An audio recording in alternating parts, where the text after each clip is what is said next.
This is a Gamer's Outreach Cart, or Go-Kart for short. It's a portable video game kiosk built specifically for hospitals. Created and assembled by Gamers Outreach, each unit helps provide recreation to kids and young adults unable to leave their bedsides. The carts can be disinfected easily and have 360 degrees of movement, making them ideal for transport in hospitals. Go-Karts can accommodate a variety of gaming consoles. They also come with wired controllers, a gaming monitor, and are equipped with a lift mechanism that allows the height to be adjusted. Go-Karts provide a safe, flexible, and efficient way to ensure patients have access to entertainment during long-term hospitalization. To learn more about Project Go-Kart, visit gamersoutreach.org.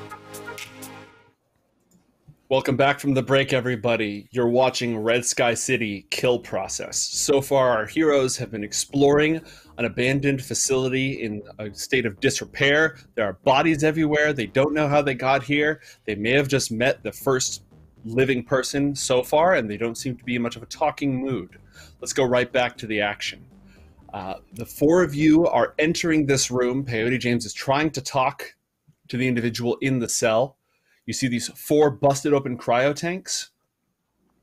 This person thinks you killed some people on your way out, and Crusher realizes that his boot prints and the bloody boot prints he's standing over match identically. What would you like to do?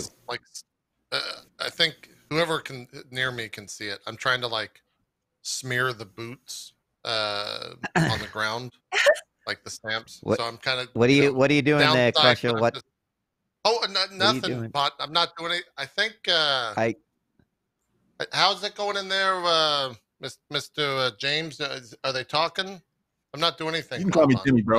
You can call me Jimmy. Okay. All right, Jimmy. He claims that we massacred people. He claims that we've been killing people.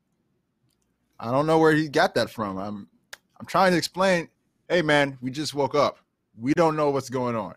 We have no idea. Do we get an answer back or anything like that? Joseph, from the prisoner? He's shaken. Yeah, he's pretty shaken and in rough shape overall. Are we the four people that came out of those tubes? No, we were definitely in the other tubes. I don't think so. According to the files that we found, we were, it's like tube alpha, tube beta. Maybe we checked the other. Well, I don't know. I mean, there was like actually only two in there, so I assume two of us were in alpha and two of us were in beta. I don't know how that works, but I hope I wasn't like sharing a tube with anyone. That would be a little embarrassing. But is there anyone else maybe in the cells? Is this the only, maybe someone less? Yeah, I think I see a body in one of the other cells down south. Kind of like try to get a better view on that. What do I see down there, Joseph? In the that's a body. The cell where I'm pointed. Okay, and it's just behind, like it's in a prison cell. Yep. Okay. North of me, is that another live person? Yes. Jimmy, James. Completely different. I think we got someone else over here. What was that? You said someone else? There's someone over here. It's okay. Yeah. I'm gonna talk to that person. I'm scared. Too. Real quick though, before I go and talk to this person, because I'm gonna walk over there and talk to him. Can I give like a calming pep speech to calm this person down? Maybe using my power of conversation. Yeah, just give him absolutely. A speech. Cool. All right. Let's roll conversation here. 20. Yeah, I mean, you've talked to a lot of people who have been in rough shape over the years and have gone through all sorts of trauma. So you're no stranger to this. Look, man, I know you've seen a lot of blood, a lot of violence, and you're not feeling too good right now. But let me tell you something. I can guarantee you some things. First thing I'm going to do when we get out of here, because we will make it out of here, we're going to go down, and I'm going to get you an ancient, delicate dessert known as a hot fudge sundae. And I'll put it in your hand, and you get to taste this thing that the elders used to eat that was so delicious. And then after that, I'm going to give you a retro game. You like retro gaming? I know you love retro gaming. I'm going to give you a Nintendo Switch. Back in the day, before we put the video games in our brains with chips, we used to actually play with them in our hands. And I will let you check one out, man. We'll get out of here. Trust me. Just calm down for a second. Let us diffuse the situation and figure out what's going on. Cool. All right. Guys, he's calm. He's calm. Maybe I can get a couple of words out of this guy. But before I do that, let's go talk to this other person. Hey, can I get one of those hot fudge sundaes or the switches? Are we in on that? As a group? I mean, we're on your side here. Did you also call our generation the elders? I think so. Yes. Yeah. Silence! The elders have spoken. The elders have. All right. As you give your speech and walk over to this unfamiliar individual in the next cell, I want to give everyone else in the room a chance to move about. Specifically, Scylla and Bonbon. I want to know what the two of you are up to. I mean, I would assume just based off of what I've seen that we are in some sort of like prison or at least cell holding. Usually there's some sort of control panel or something that also controls that kind of stuff. I assume we're not going to be able to do the power. Yeah. So that's kind of what I'm slowly walking around, maybe seeing a few more bodies. There's more body. Crusher, I hope these boots don't match yours. What are you talking about? Why would they match mine? I mean, I saw your little thing over there. I've seen your tricks. Go do your investigating, whatever you're doing. Leave me alone. I'll figure it out. All right. So, Bonbon, that is the security officer's room. Whatever happened to that corpse is ugly. There's not a lot of it left at this point. If you have any sort of medical knowledge, you could try to identify what the hell is going on with it. There's a row of computers here. This is used to monitor all the different cells, but without power, the net architecture is not active. Okay. All right, this room's a bust. We once again run into this problem that, seems to be plaguing us, and that is a lack of power throughout the facility. Not the dead bodies? I mean, well, they're not really hurting us. They're dead. I mean, they're just kind of on the floor. It's not nice to look at, but power's a little bit more important right now, True. All right. And Scylla, what do you want to do? Out of all, it looks like the back four jail cells are more disturbed individuals, not dead bodies. Correct. Is there a distinct difference between the disturbed bodies or the disturbed people and the people that are dead? No, they seem to have a great deal in common.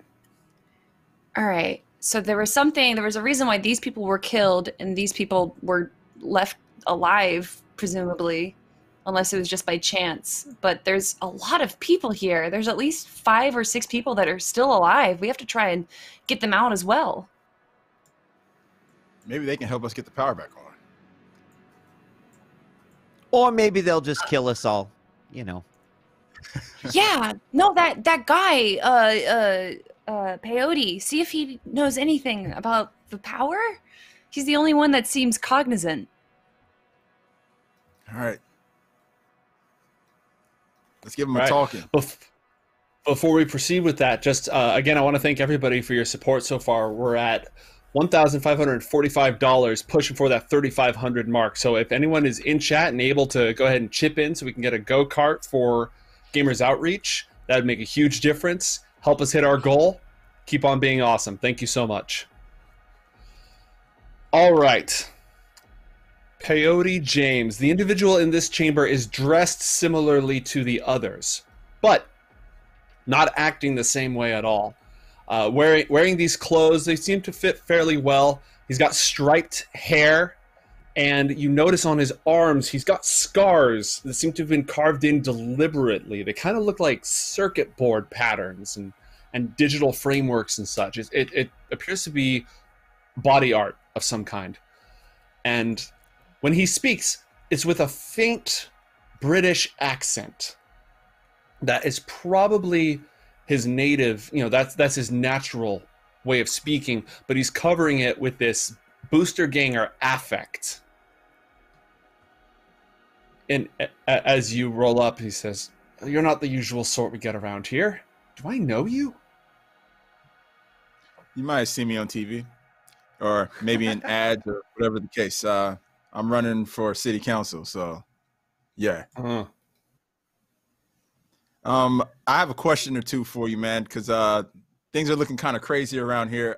First off, do you know how to get the power on in this building? God, there's a reactor somewhere. I know there's a power generator in the building. I wouldn't know what to do with it unless it's a system error. If it's mechanical, I'm out of luck. But I know there's a generator in here somewhere. Okay, all right. Well, I figured as much. We'll figure that out. Can you tell me why your cellmate or the guy in the cell next to you is so petrified? And who are all these other people here? What is this place? Do you know anything about where we are? No, I think I've been drugged. The last thing I remember, I was on a run in the red zone. We were cracking some pre-war tech cache, I think. It might have been Arasaka. I was going in, cracked it open, found it, and the rest is sort of a blur, and I woke up here. Do you know how long you've been awake here? Just a few minutes. You just woke up. Yeah. Okay. So all the blood that you're seeing in outside on the ground, do you have any idea how that got there, or was it there when you woke up? No, that was all there when I woke up. Uh-huh. And what are those carvings on your arm? This? Oh yeah, this is he goes ahead and shows off the work that he's had done. This, I mean, back where I come from, it's usual to sort of give yourself a little marker of your accomplishments to give you some social sway, but I don't really run with that crowd anymore, and most of my work is on the net these days, so just keeping that tradition alive. Keeping the tradition alive. Okay. All right. You don't seem to have any actual information that's useful. No offense. I think that I'm going to keep... No, hold on. There is a way out of here. There is a way out of here. There's a hatch. That'll get you out. Yeah. Okay. There's a hatch. Where's the hatch? But there's... I don't know, but there's something wrong with it. It's dangerous. There's maybe some electricity arcing, or the power's off, or access is denied, or maybe all of it. I don't remember, but I think I know somebody was talking about it at one point, and I know it's the only way to get out of here. Maybe I heard it when I was under. God, I don't know. Just voices. Okay. All right. Interesting. Ask him about your meat is forfeit. Oh, good call. Good call, Scylla. So we found out some code. We saw it on a piece of paper that was on a desk, and it said your meat is forfeit. Does that phrase mean anything to you? Have you ever heard anything like that? Your meat is forfeit?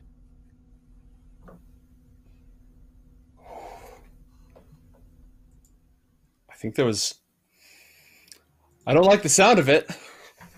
I remember somebody saying your mind is forfeit, your meat is forfeit. It was an angry voice. Angry voice. Do you mind if a couple of my friends say a couple words to you? Sure. Hey, Scylla. Crusher, Bonbon. This guy, he seems to have some information about your meat is forfeit. He said that it came from some evil, thunderous voice. I probably messed up and skewed your words a little bit there. You guys should come talk to him, though. We found a paper and it said your meat is forfeit, and then below it it said power access locks and hatch, which seems to be something that you just remembered. So any amount of information could be beneficial to us. Also, do you want to leave? Do you want to get out of this jail cell? Yes, please. For the love of everything holy, yes. Wait a second. Before we put all of our trust in this guy right here, let's do you see this guy with two arms right here, the cybernetic arms? Do you see him? I want you to get a good look at him. You see him? He will kill you. He will rip your arms off and he will shove them so far up your asshole that you won't even believe give me reason to. What. Well, if he's lying or if he does anything we don't like, if we let him out, I'm just setting the ground rules, Crusher. I mean, you're right. You're right. Yes, accurate. So first, are you lying? Remember, he's going to rip your arms off if you are. No, I'm not lying. I may be the only decent actor in my entire family, but I assure you, I am not lying. Oh, you're an actor. Cool. Very interesting. All right. Well, I'm convinced. I mean, like, look at Crusher. He's like, I mean, hey, we know he knows what's going to happen if he's lying. So, can we even how do we get him out of there, though? Yeah, is there a button or something we can push? There's no power, right? Yeah, the cells are power locked. You could try an athletics check. Again, it would be a tough roll. Your Crusher's the only one who has a chance, and it's not a guarantee. Otherwise, you're going to need to get the power on or get some cutting tools or something like that. I have a tech arm with a tech scanner and a tool hand that has a variety of tools and everything. Would any of that give me any assistance into breaking apart the jail cell? Yeah, that seems fair. It seems fair. You'd be able to pull that off. It might take a little time, and it's going to send some sparks up, that sort of thing. But yeah, that's workable. Cool. Now I'm going to start trying to get Jerax, or whatever his name is, out of here.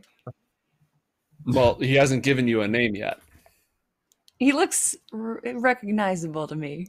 Yeah, he does. I mean, not somebody that you've ever met before, and maybe not exactly like somebody who you recognize, but definitely there's a resemblance. Okay. Hey, what's your name, man? Sean. Sean what? You just got one name? Ashwater. Interesting. Sean Ashwater. We've seen your name a lot. Ashwater, yeah. Your name's like literally the password to some of the. I'm gonna hold that thought, actually. Wait. Hold on. Are you telling me that this security is so bad that they actually made the password for cell 2 the name of the person who was being held there? Because this must be a joke. Like, where's the cameras? Is this one of those dumb shows? That's ridiculous. I can't. Try it. Sean points up to the corner. I mean, well, there's a camera there, but it's a cell block. It sort of makes sense. There's a pad. Is there a pad on the cell? Like a padlock, or? Yes. Sorry. Keypad. Is there any sort of keypad or? It's an electron. Yeah, there is a keypad. But actually, no. It's all designed. It's all designed to be remotely controlled from the security box. It's not designed for local access. All right. But barring any interventions, Scylla's going to go ahead and cut Sean out. Okay. And he will, crack his back. He'll look around the room, and he'll run to the center of the cryo pads right over here, and he points in the middle of them. There's a piece of machinery attached at the junction of all 4 of them. He says, "We're gonna need that." What is that? That junction box.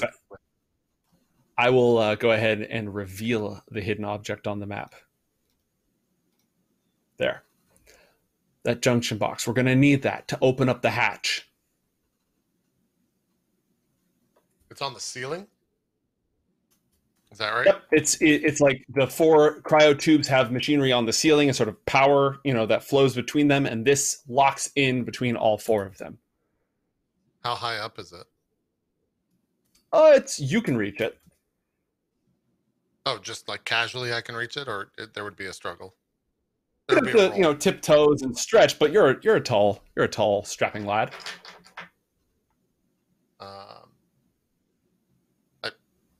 Can Scylla, Bonbon, can you make sure that if I grab that, I'm not gonna, I don't know, be attacked by a red mist substance or something like that? Booby trapped or anything like that? That'd be an electronics/security roll if you'd like to do that.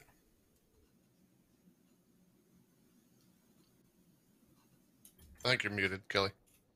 Oh, I have been muted. Wow. Okay. Cool. Oh no. Yeah. Is it something that we can both do? Absolutely. Cool. Then yeah, I'm gonna roll it, and this is gonna be with a +6. Damn. 32. Text. That's a crit. All right. Damn. So here's the thing: if you remove that, it is going to send a jolt of whatever residual power is around here, and it is going to unlock all the cells. Oh, snap. It is what he's saying it is. Like, it is a junction box, and he claims you need it for the hatch, but if you unplug it, all the doors are opening. So I relay that information to them. Wait. All right. Did we search all the cells? Is there any... There's like 5 people that are still alive that are disturbed like the first guy. I don't know if I can talk to all of these guys and calm them down. I can try, but... Okay, maybe we don't do this yet. Mr. James, if you want to talk to them and let's say they don't calm down, I can calm them down. If that... I mean, they are unarmed, right? I mean, they're in cells. We could... Crush should take all 4 of them on at once, as far as I'm concerned. Yeah, I mean, it'd be... I just stand back 5 or 6 feet. I'd pull the gun up like this, and there we go. You see, I don't want to be like one of the old school politicians that, makes decisions that hurt people. I want to actually do something and find a way to solve this problem where we can all get out of here safely without you having to like bash in any of these crazy dudes' skulls. If we can get the power working, we might be able to fix it. I mean, power's going to solve a lot of our problems. It is true. That's a good point. But we haven't found the room to kind of turn all that on, right? You didn't see that when you were in Cyberland? I mean, we still have one more to check, right? We still have one more room we can check. Right? Well, one of them's real hot. I'm not going back in there, Bonbon. No. Really down the hallway.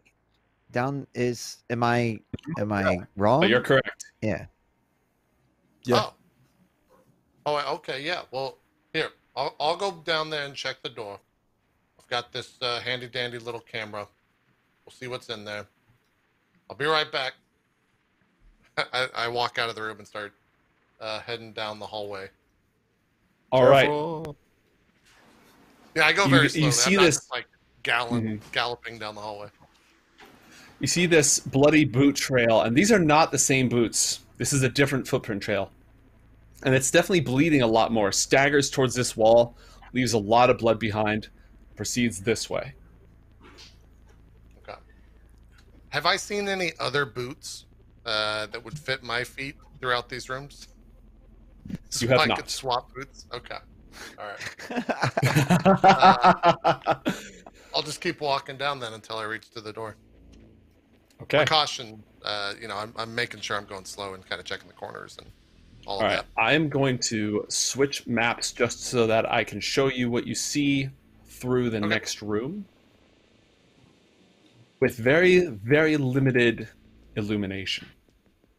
Gotcha. And I'll move this around just a little so you can see a little bit more about what's going on in here. There's a trail of blood Leads towards... Looks like a docking bay or something, maybe. Maybe it's a hatch. When you move the camera and it looks over the hatch, you get the same feeling you get when you stumble into a spider web and you think it might have crawled on you, or when like something sharp falls next to your hand and you pull up your hand at the last second and you're just left with that leftover adrenaline of I could have just chopped myself in two. It's the same sensation. Okay, I immediately like pull the fiber optic cam out then, like rip it, and what the fuck? All right, I got it. I just kind of stare through him for a second, maybe stare at the door, and then I'll walk back to the rest of the group. Okay. What would the rest of you like to do? Is Crusher back? I think I'm on. You can do. Yeah, like you can say you're going to wait for him to arrive, or you can do something while he's on the way out. I'll leave the narrative freedom to you.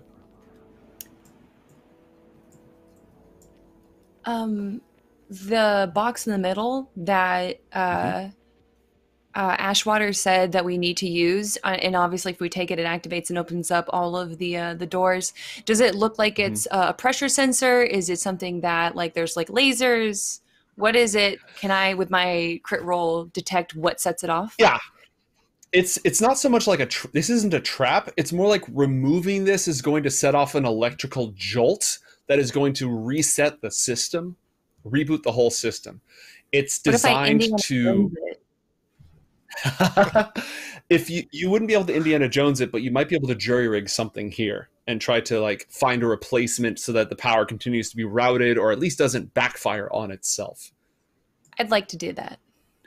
Okay, what are you going to build it out of?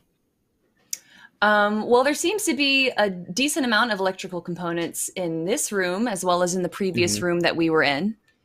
There was plenty from the broken bio chamber.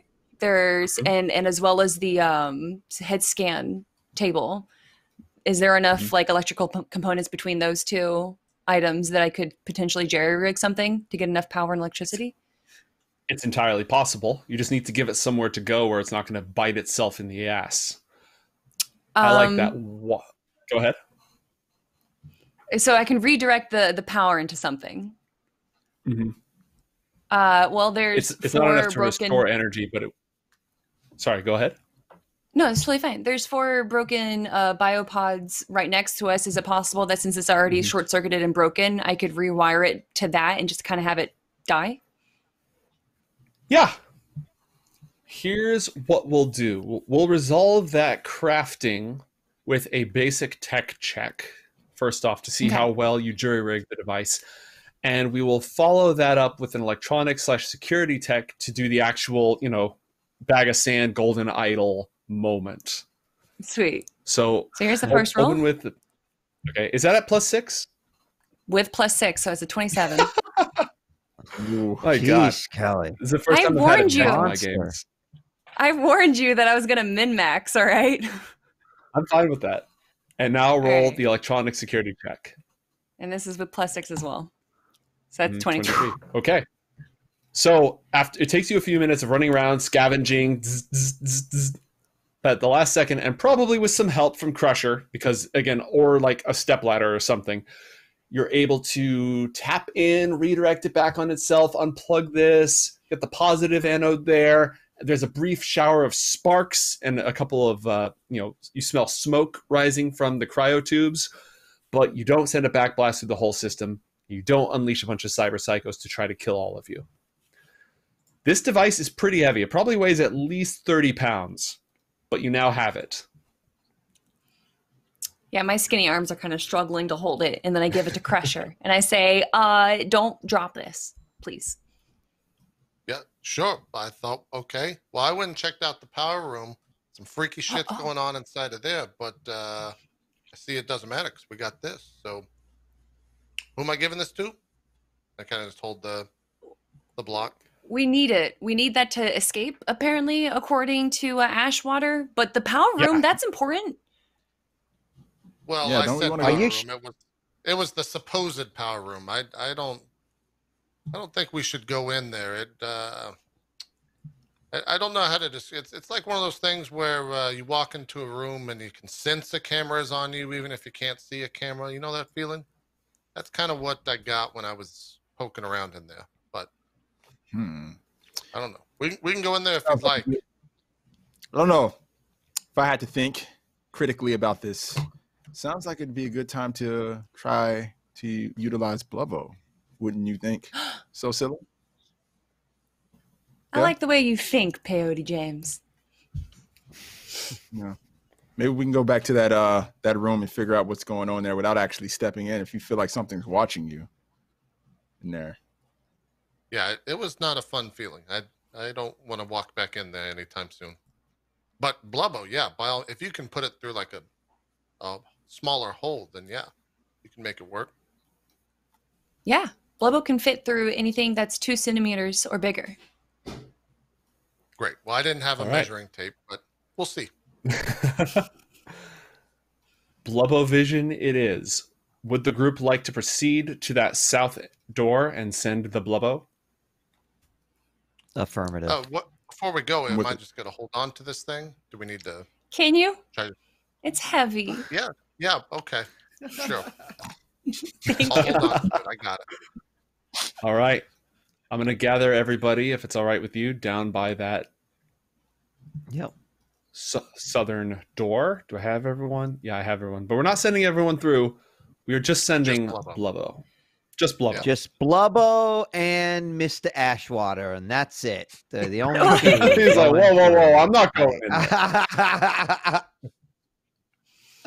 So Blubbo with his little tentacles kind of like peters around. He's a very small little guy, so it's a little slow for him to go, but he's got a lot of energy built into his power supply. So yeah, he kind of starts, does it look like there's any buttons around? She has visuals off of like what his eyes can see through her agent.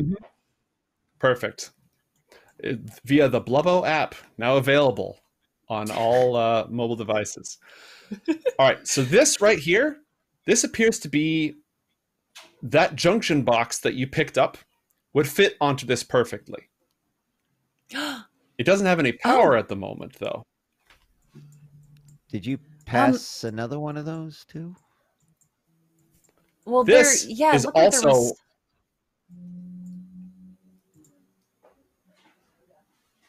This right here, it's another one of those junction boxes, but it has a large mechanical, like a large power coupling that goes to a control panel right here. Okay. And there is a trail of blood that leads to a big old scorch mark right here.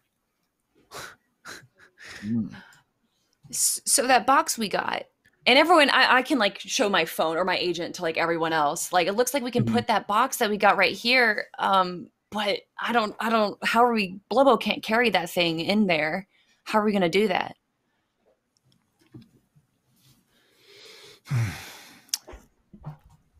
Yeah, that's a good question. I don't know if I actually want to walk in there.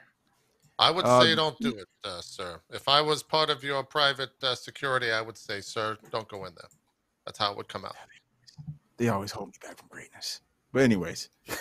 Well, they're trying to protect you, sir. It's you know. Anyway. I know. It's part of the course. Also, there's a trail of blood. But where does it lead? To a scorch mark. To the scorch mark. What is the guy that got, or person that got? Well, remember the guy, Mr. Ashwater, said something about if we don't have the right thing, then we might just, something will happen, right? I definitely felt like he was talking about something bad, not like confetti, congratulations, but actually more like, well, human flesh confetti, red mist type confetti. That's basically, he died. But we have the box, right? So. Right. We do. You know, Jimmy, didn't you say, what did that note say when you found it in the other room? It was, what was the order? It was power, and then Access. there's a hatch somewhere. Access. Okay, access. Locks. Hatch. Okay. Now, are we all in agreement that this is the hatch room? Yes. Yes. So we need power first, then. Right. Yes, we do. Maybe put the junction box down in this room, or here at the door, and then find another room where we can turn the power back on first before we do anything in here. True. We did have two other ways. One was real hot, though. I don't want to go back that way. But we did have that. There's one that had the to, elevator like, jump up or something. Yeah, the elevator. It was a lift. Yeah. I know you don't want to go in the hot room, It's Crusher, hot. I but don't like it. Mr. Ashwater here did say that he felt like there was a reactor here in the facility, and I'm no scientist or anything, but I'm guessing that that heat is coming from the reactor. So I hate to tell you, but if we're gonna get the fuck out of here, we're probably gonna have to head over there, because that's probably where the reactor is. Well, let me ask you this. I know that real octopus can feel pain. Can Blubbo feel pain? Because if not, we should send him into that reactor. Oh, yeah. I mean, he hasn't had all of his temperature gauging, I don't know what you would call it, but yeah, we could try it out.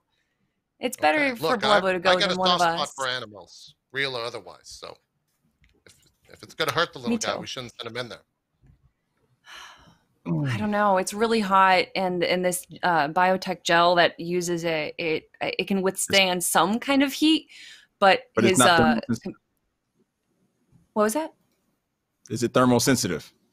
The biotech gel. I don't think so. No. It's probably a little bit more resilient than human flesh, just because it doesn't rely on the exact same biofunctions. Like, it's probably got some silicone to it, which is what they make the fancy pot mitts out of. But that does not mean proof, just maybe a little resistant. But we could still give it a shot. All right. Well, power is definitely the first thing we should do. So, yeah, I agree. Let's go back, I guess. Well, I guess you could just leave the box right here. Yeah. It's not like anyone's going to steal it.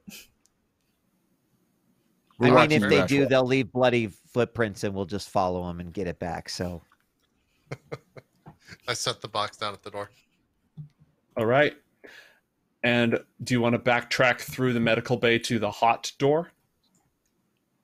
I think into the room. I don't know if we're going to go up to the hot door immediately. Okay. Let me put you back in the room. Give me one moment to get that configured for you. I can't speak for everyone else. And suddenly back to the medical memory bay. of young Crusher touching the stove. Oh! And then touching the stove. Ow! And then touching the stove. Ow! All right. You've returned to the medical bay. What would you like to do? Has the temperature gotten any worse in here, or is it about where we left it? Yes, it is continuing to get hotter and hotter. All right. I want to open the door and look inside. If you had to hazard a scientific guess, you'd say that in about an hour and a half of not your timeline, but maybe an alternate dimensions timeline, it'll become lethally hot. Ooh. Makes sense. Makes sense. Can I make another phone call? What do you have in mind? I got an idea. So the stunt workers in movies, how they put that coolant gel on themselves before they set themselves on fire. Can I just make a call for some gel that we can put on ourselves that makes us a little bit cooler as we walk in there? Okay, yeah. Let's do that same thing again. Roll operator and then persuasion. All right. And based on your result, we'll figure out the quality and quantity of anti-flame goo that you acquire. All this talk about what Blubbo was made of made you... Ooh. Oh, that's a crit! That is a critical hit. Easy clap. All right. And give a persuasion roll, too. Nice. Total of 20. Wow, okay. This is the first time all year 2020 has been a good thing. So, you happen just to be carrying, because of a previous conversation you made about a sick campaign commercial that was going to involve like a vision of the future under your opponent that involved a lot of people being on fire. You've got 4 packs of this stuff, and it's in an aerosol form that you can deploy really, really easily. So this stuff is going to absorb 30 points of heat damage once it's applied to somebody. Now, it won't last forever, but once it's on them, like, it's going to do a really good job of soaking that for them. So you can pass out those aerosols if you'd like. All right, guys. Here you go. Vote for me next election, please. Thank you. Vote for James. Wait, vote for James. So what is Crusher gonna use then? What do you mean? What am I gonna use? Well, I mean, you know, Blubbo gets the gel, and Silly gets the gel, and I get the gel, and Peyote James gets the gel. So I'm just trying to figure out, like, what are we gonna? Well, if that's, I mean, I can. Someone's got to watch over the box. I'm just kidding you. I'm just kidding you. Crusher, I'm just pulling your leg. Come on. I'll be pulling the trigger. You keep this shit up. Oh my god. All right. What would you like to do? I will note that while this will protect you individually from overheating, it will not protect the entire facility from spontaneously combusting again in 90 minutes on an alternate timeline. All right, well then we better put this stuff on and go check this out. Yeah. How do you, Jimmy? How do you apply this stuff? Am I just? It's just like lotion, man. A one thin just coat. Like one. I don't have arms, Jimmy. I don't put lotion on my body. How long do you have to wait after applying it before you can swim? So wait, you never put any shine on your cybernetic arms? I do it for my legs all the time. Make sure they're nice and shiny. You know. You know, I never did, but after we get out of here, I think I might. That's a good idea. It's a good idea. All right. Yeah, I'll start putting this, spraying this stuff on. Okay. I sprayed on like my jacket as well. Smart. I kind of rub Blubbo on me, so he has some residual goo on him.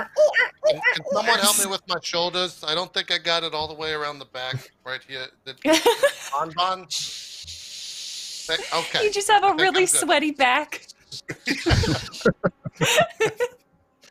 I think we're good. Everyone good. There's not enough for Sean Ashwater, so Sean's gonna just chill in the med bay if that's all right. All right, Sean, remember what we said though about what Crusher can do to you, so I expect you to behave. We're gonna be right back. Look, I'm a professional. I'm used to working with professionals. I know how this shit goes. All right. I feel like somebody should watch this guy. Put Blubbo on it. No. Blubbo, don't let him go anywhere. And I plop Blubbo down right in front of him. Remember, he can probably feel pain, so don't hurt him.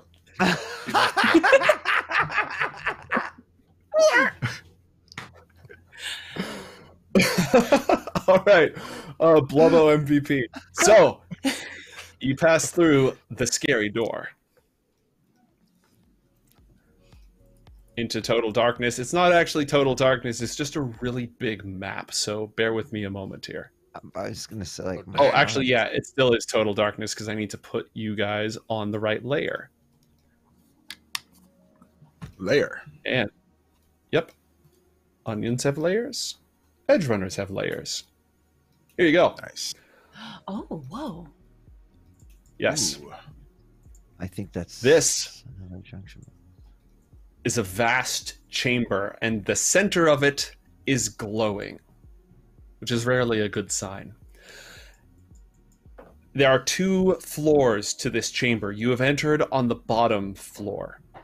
You will probably want to rotate yourselves to get your light shining around. Yeah. In the center of the chamber is a large pit that it's a cylinder that runs both up and down, and some sort of a core emanating light is in the center. You have a bad feeling about this light. This is probably the kind of light that's not good for your complexion, and it has a bit of a blue tint to it. Probably not for the best. Below this catwalk that runs around the edges, you've got these pipes with various valves attached to them. There are shapes hanging from the ceiling, dangling, and they're emitting smoke, and this sort of cooked ham smell rises from them, and this sickening, bubbling sizzle as they sway and smoke rises off of them. There's also a lot of blood. That trail, those boot prints, they lead in this direction. They reach these valves on the wall. There's a huge pool of blood, and then it spatters off into the pit. What would you like to do? All right. Well, this is my least favorite. Go ahead and get to the center. Me, Peyote, James, and Scylla are just going to sit right here. After you. I don't think there's a computer in the center there. One of those nano computers. They make them real small these days, Bon. Yeah. We all know it. I'm not buying it, and I'm probably just like frantically looking around the room because there's got to be something that, you know, I mean, I don't know if that's what's right in front of me, if I see some sort of a terminal, but is there anything I can do to pretty analog? Okay. How far is there anything we can do to determine, you know, what we need to do? Let's see. All right. Well, it looks what like is skill having to do? Sorry. Let's do one at a time. I'm going to go from left to right, starting with Scylla. Scylla, what would you like to do? This room has a lot of questions to it. Yeah. You're muted. You're muted, Kelly. Sorry. These are 5 valves that look manual? Yes. Okay. And this canister right here, does that look like it's a part of the valves? No, that's actually a winch that can be lowered up and down. Okay. Well, since we're trying to get power started, although wouldn't power increase the heat? Isn't that a bad thing? Yes. Yes, it would. This is a ladder that goes up to the next level, by the way. I saw somebody poking it. Okay. I'm going to try and see if I can do anything with the valves to potentially regulate the heat that's coming from this power source. Okay. As you look down, you notice this and this valve are both open, and the rest are closed.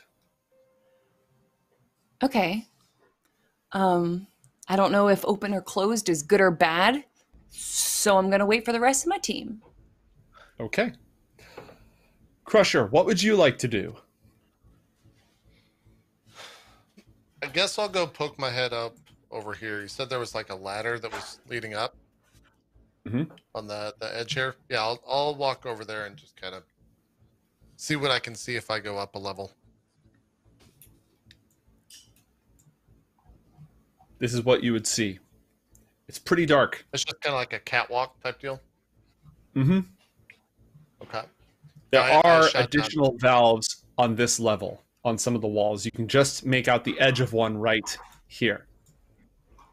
Okay. What is this right here, this blue light thing? That's a light, and it seems to be operating. Oh, There's okay. a few more of them around the room. My perception skills are great. Yeah, I shout down over the rail. Guys, there seems to be some more levers up here, so... or some valves, rather. It looks like I could see one. There might be some other, maybe 3 on the opposite side up on this catwalk, but... Yeah, I don't know what any of this means. You guys got the brains. All right, you got to figure it out. Looks like a total of 6 up here. Also, there's blue lights and they're working. I can't confirm. All right, Peyote James. What would you like to do?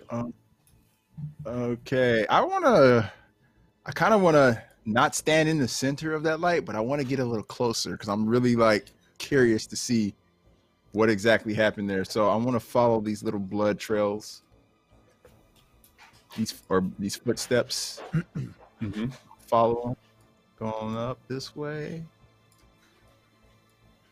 All right. The valve, first off, the valve that you're looking at seems to be connected to a different part of the system than these ones down here. It may have a different function, though without the appropriate skills, you wouldn't know too much more about that. It also, again, seems like the blood just sort of drips down into this pit. Right. It looks like whoever was here, whoever's blood this is, it has something to do with this valve, because, I mean, the pool of blood's right here, and then after that, it goes down into the pit. You also notice that those valves are closed, and there is blood on them. Oh, they're closed. Okay. Yes. Man, there's a part of me that wants to open them, but I want to wait. I'm going to wait. Yeah, I think I actually want to just take some time to do some more observing, so I'm going to wait. I'm going to walk to the other side of the pit. Can I make it to the other side of the pit without actually going down? You can follow the catwalk along this way the instead of going down into the trenches. Yeah, that's fine. You can go ahead and move there. All right, I'm going to go around the catwalk. What's this up here that I'm looking at? This is a ladder that goes up to the next floor. Oh, that's the ladder. Okay. Another ladder. Yeah, I'm just going to come over here to this other side and... Another ladder right here. Another ladder. More valves over here. And this monitor screen thingy in front of me, what is that? Off. Almost entirely off. Yep. Yeah. Although you can see one thing that looks like a temperature gauge, and it looks like it's flashing red. Like, it's not maxed out bad, but it's definitely bad. Yeah. Well, that makes sense. Okay, so there has to be some type of, like, radiator or something in here. Or reactor, rather, in here. I'm going to go back to the ladder.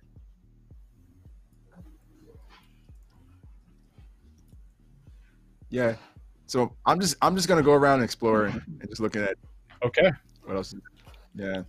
And leave it at that. Bonbon, what would you like to do?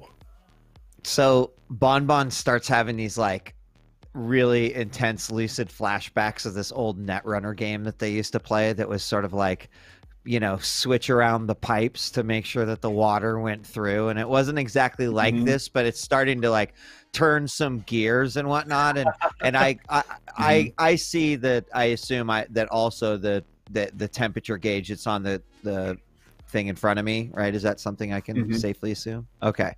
So I guess. And the coolant level, you can see from here, the coolant level is 0.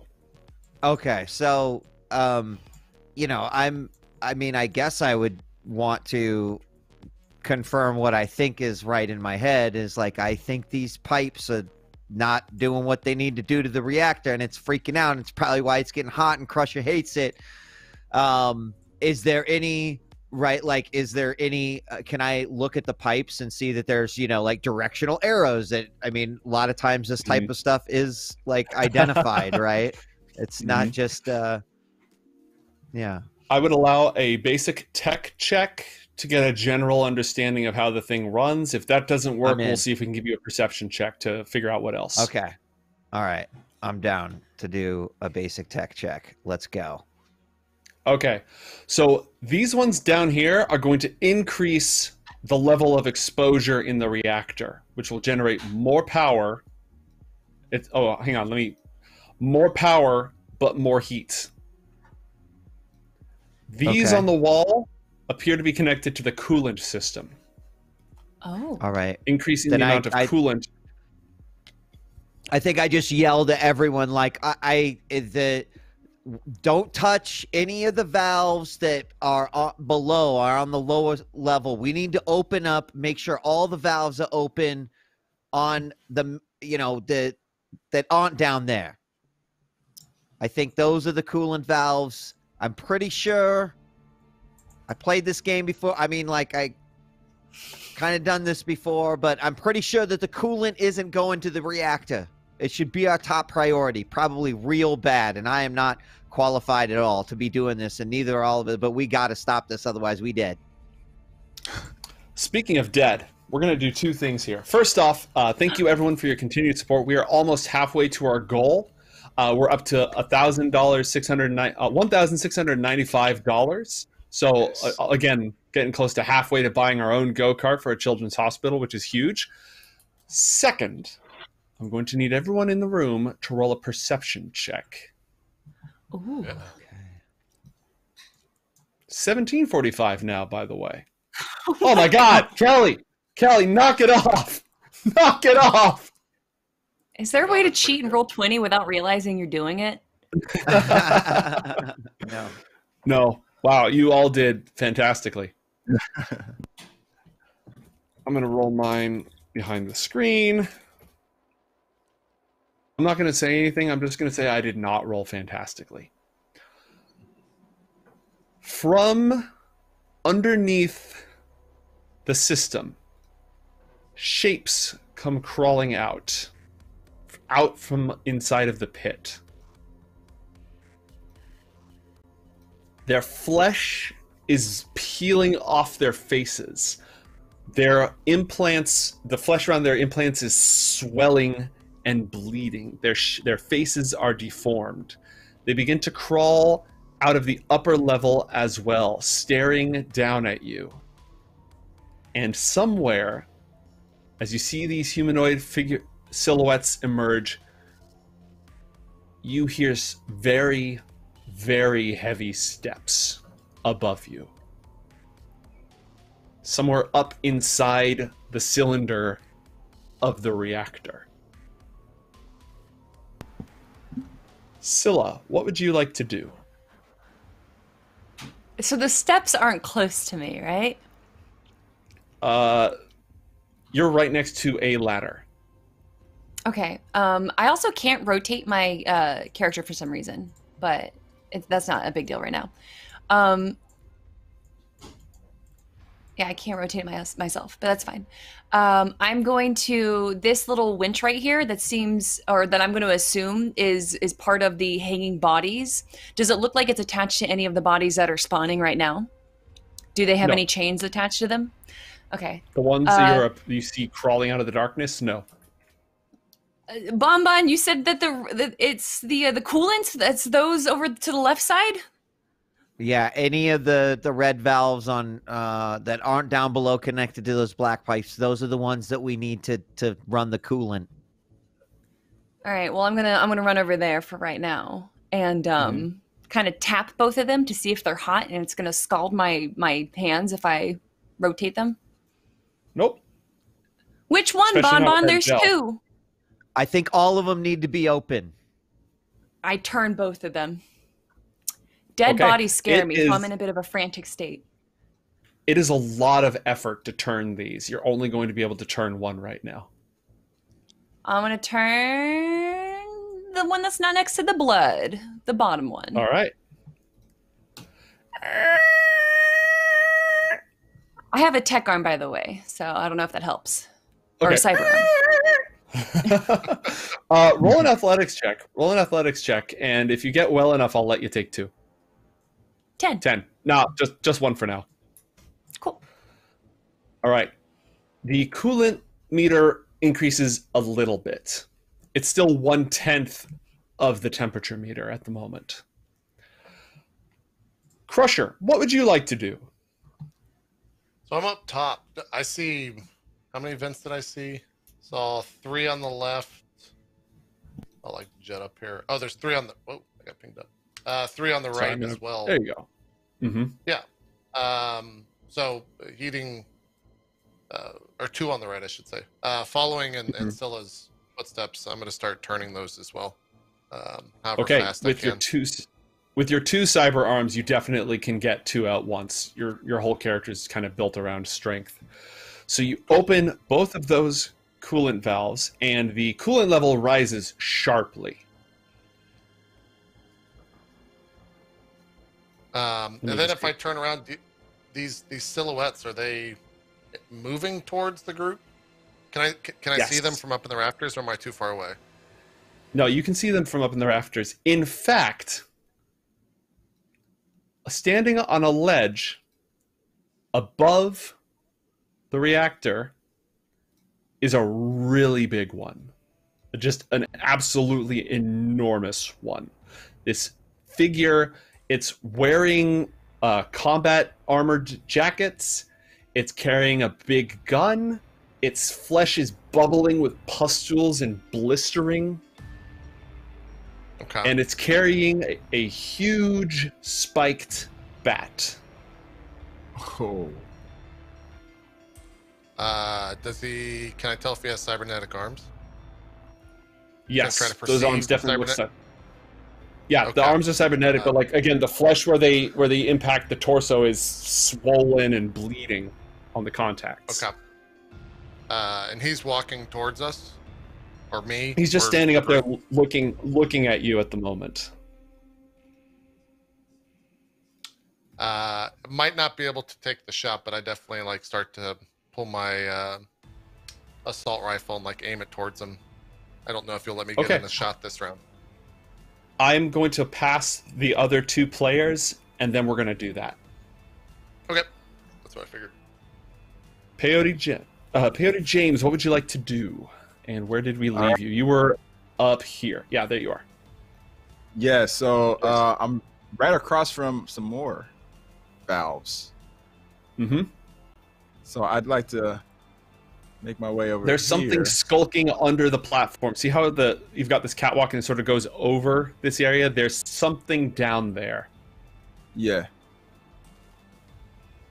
All right. I'm still walking over. I'm gonna still walk over and face this thing. Because it's right next to the valves, right? It's there. It's right. Yeah, it's right. underneath the platform, like under where you'd step to activate the valves. Okay, cool. So I'm just gonna try to just casually go over here and turn the valves, hoping that this thing will not try to engage me. And if it does, it's not like popcorn. You do not have cyber arms, so you're going to need to pick one of those two valves to open. Right. Okay. I'm going to do the one that's furthest away from the creature that's under. So, yeah, the top one. Okay.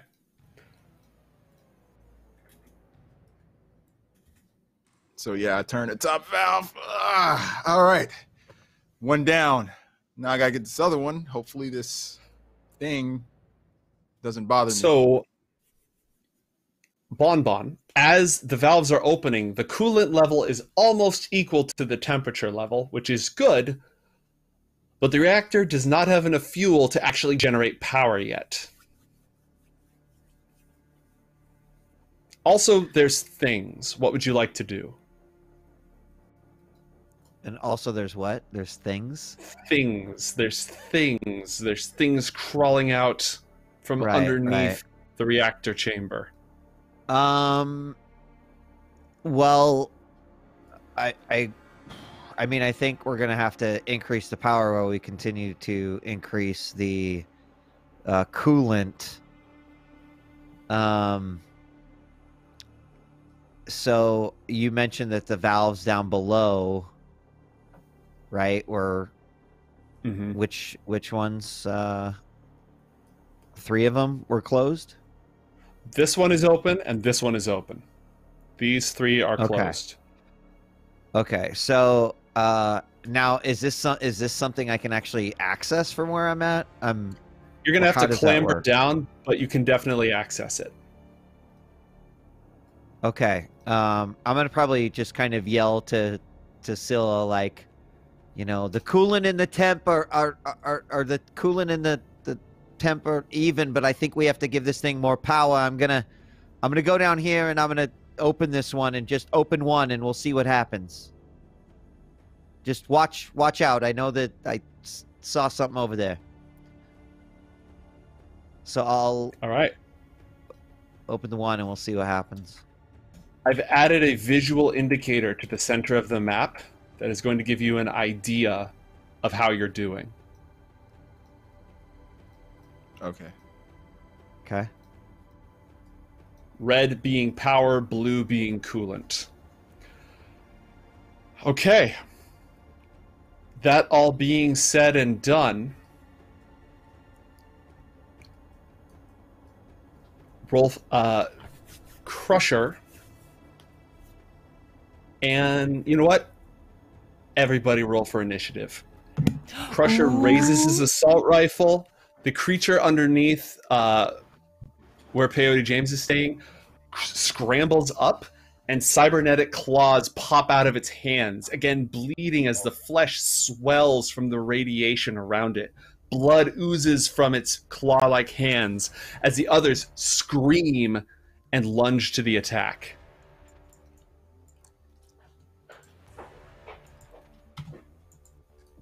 I didn't click my token beforehand. I'm sorry. There is no greater sin. I got you covered. Thank you. Awesome. Thank you. All right, where was Scylla? There you are. I'll add your turn to the count, and you are on a 14.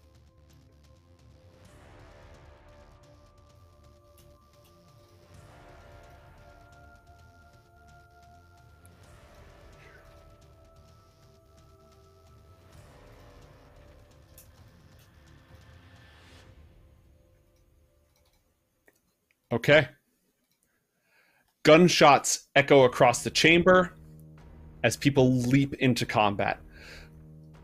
So you see the signs of them springing, rushing towards you. This one right here is just scrambling towards you. It doesn't get to act, so you see its momentum. You see it spring forward, which is what triggers your ability to go ahead and do something. What would you like to do? Can I let it get a little bit closer to me before I act? Yes, I believe so. Actually, I don't think you can ready an action. I don't think that you're able to hold your action. Then I'm gonna go 15 feet forward, and I'm What's gonna. your move? It is 6. Okay, yeah. So that's 3 squares, 6 meters. Yep, you've got it complete. Oh, your move score is 6. It says 6. Yeah, great. Then you can move up to 6 squares total. So you can move 3. Do your thing and move back 3 if you want. Go ahead. That's what I'm going to do. I'm going to move 3. I'm going to pull out my nifty little shotgun, which I have dubbed the Kraken, and I'm just going to blast him in the face. You're going to release it? And it makes a loud crack sound. Yeah. Hey, I don't care. I don't even care if they're good guys. You don't look like that and not get shot. All right. Remind me not to hang out before I've had my coffee in the morning. Okay. Roll a shoulder arms check as the gun just BLAM inside the reactor. Oh, I guess is that going to be a skill? Mm-hmm. You roll shoulder arms to hit, and if you hit, you're going to do damage. And you're rolling based on your distance, which right now is 10 meters. So just outside perfect distance, but still pretty good. Oh, then can I go 5 feet more forward? Would I know that that's the proper distance for a shotgun? Yes, you would know. Actually, 6 meters is ideal range. So you need to get like up to here to blow. You need to crawl down. See how this is the platform, and you need to crawl down here, like closer to the reactor, in order to get optimal range. All right, that's fine. This range right here, you need to roll a 15 to hit with shoulder arms. Okay, so I have shoulder arms. I don't have my int, dex, tech, or anything inside of that. Is there supposed to be a bonus as well? Reflexes. Oh, I do have shoulder arms. I'm dumb. Ignore me. Ignore me. All right, here's my roll. Not a problem. Not a problem. 23. BAM! You should have a shotgun on your character sheet, and it does 5d6 damage. Oh, snap. 18. Oh my god. See, with a 23, if you'd done a called shot to the face, you would have hit too. Aw. Okay. Oh, that's fine. Blam. His armor absorbs some of it. He appears to be wearing leathers or something, or maybe that's just his flesh swollen and bloated from this exposure to the heat and radiation. You're not sure which, but either way, it's a grievous blow as the shotgun spreads blood across the inside of the reactor. Nice. Whatever it is, it's grievously injured. And you've moved, you started out right here. I think I moved so you can 5. move. So you can move one more. Or I've moved 4. Yeah, I'm going to move 2 back. Yeah, I'll move to where this pool of blood is. Perfect. Yeah, nice and cozy. Crusher, I pressed the wrong button, but you are up. And you had already said you wanted to level your assault rifle at the thing and take a shot. You are currently 18 meters away from it. Okay. So you're going to roll a... Oh, do you want to use your combat awareness? Yeah, I would love to. I'd love to use 4 points on spot weakness. Okay, maximum damage. I like it. Yeah, I get +4 to the damage before armor, or first successful attack in a round. All right. Go ahead. You can roll a shoulder arms check, and you're at 18 meters. So you need to hit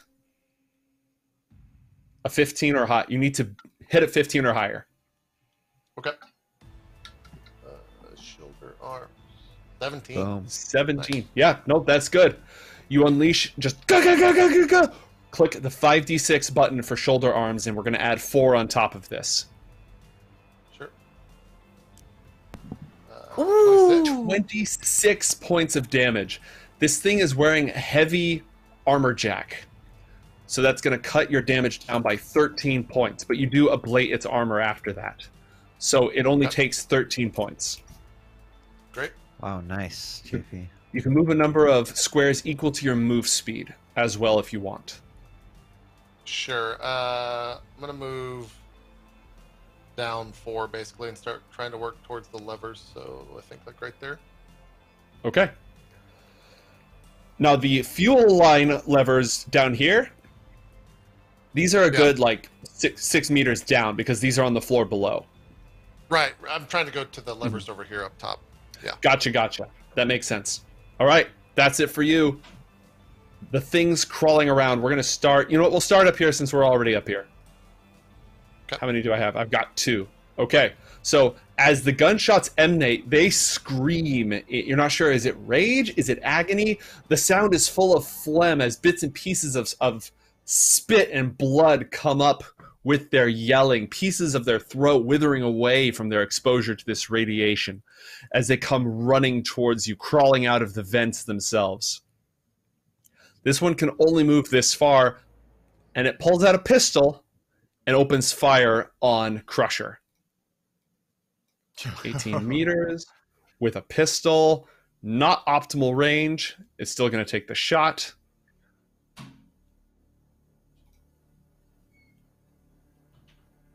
The shot goes wide. It ricochets off the wall behind you. Nothing.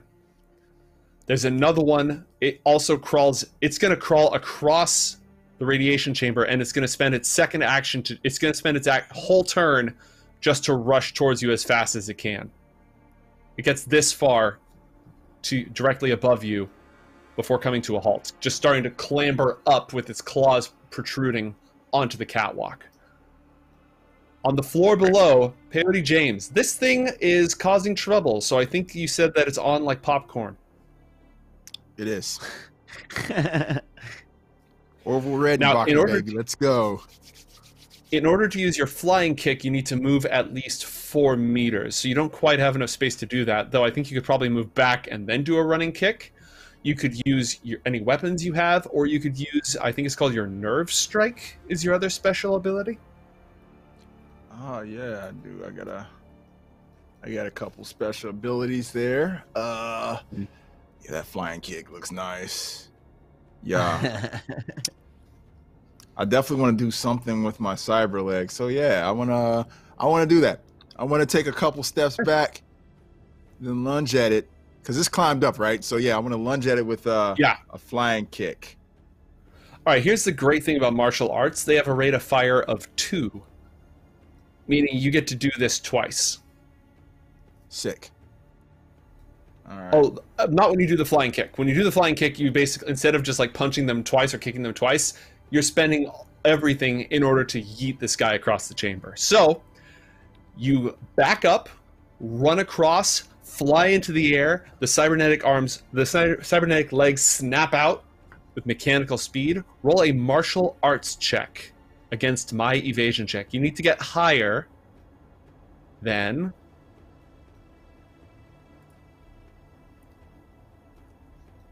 Okay, well, you got a 17, so whatever you have to get higher than is probably not that bad. We're going to take what... If I double rolled, we're taking the first one. Ooh, I also got a 17 on my first roll. Nice. You have luck. Luck. Use one You luck. have to get... Okay, so you're going to use 1 luck? I'm going to use 1. Yeah. All right. Just as it seems like the creature is going to whip its way out, it stumbles slightly on the sloped surface underneath, and you connect with its head. Roll it. You should have a martial arts entry on your character sheet that you can roll for damage. Yep. Okay. Bam. 13 points of damage. That ignores half of its armor. So that inflicts 11 points of damage, ablates its armor, and it goes flying.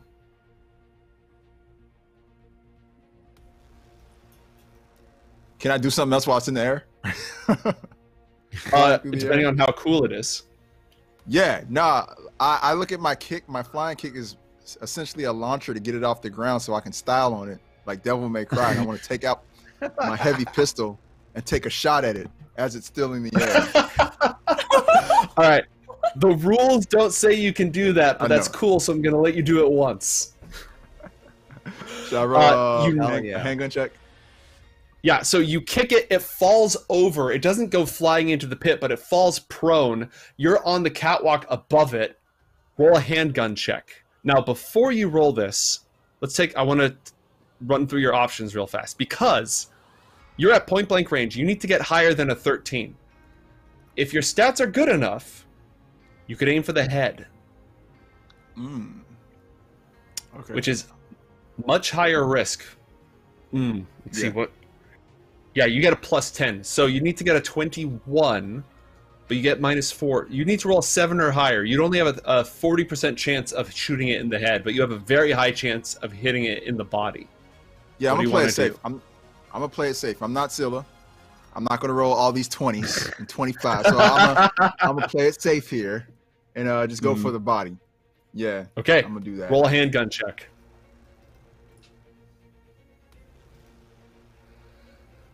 So, actually, it's prone. Because it has the prone condition, you do hit. Otherwise, that would have been a miss. Just barely. Sick. Okay. Roll handgun damage. Whew. All right. My heavy pistol is what I'm using. And, okay, not bad. So 9. Nice. Oh, I'm sorry. Hold up. First off, yes, you deal that damage. But I neglected something. If you look at your damage roll for your martial arts, you rolled 2 6s and a 1. In Cyberpunk Red, if you roll 2 6s on a damage roll, that's a critical injury. Oh, okay. So, roll 2d6 to see what you did upon impact. All right, cool.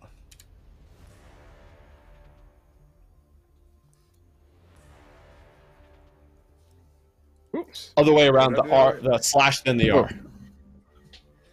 Look that up. Sorry about that. All right, here we go. All good. There. 3. Okay. No. You. 3. It's all right. Yeah, you destroyed the creature. Like, as it tried to get up and attack you, it stumbled. Right. That's what the luck was. It stumbled. And it grabbed onto the ledge with its hand. Your foot impacted at the wrist, and its hand is still gripping onto the banister, and the rest of it fell down. You dismembered its hand upon impact. Nice. That's an additional -5 health, and it suffers a -1 to all of its death saves. You then shoot it for an additional 9 points of damage, which is enough to drop it down into critical range. And it's awesome. dead. Okay. The gun finishes off. Nice. GG. Nice. We also just passed $2,000 of donations, which feels 100% appropriate for the moment. So, thank you, everybody. Can I turn Meanwhile, on the... Sorry, go ahead. Is it too late to turn the lever? Yes, it takes your action to turn a lever, and you already did a lot. That was taken. You do like a flying sidekick, shoot and turn the lever at the same time. Like one hand shoots, the other hand just while your bicycle kicking midair, just hanging out. All right. Meanwhile, on the floor above, whatever this swollen mutant creature is, it's going to make an athletics check. An athletics check. There we go. I'm taking the first result of those two, a 14.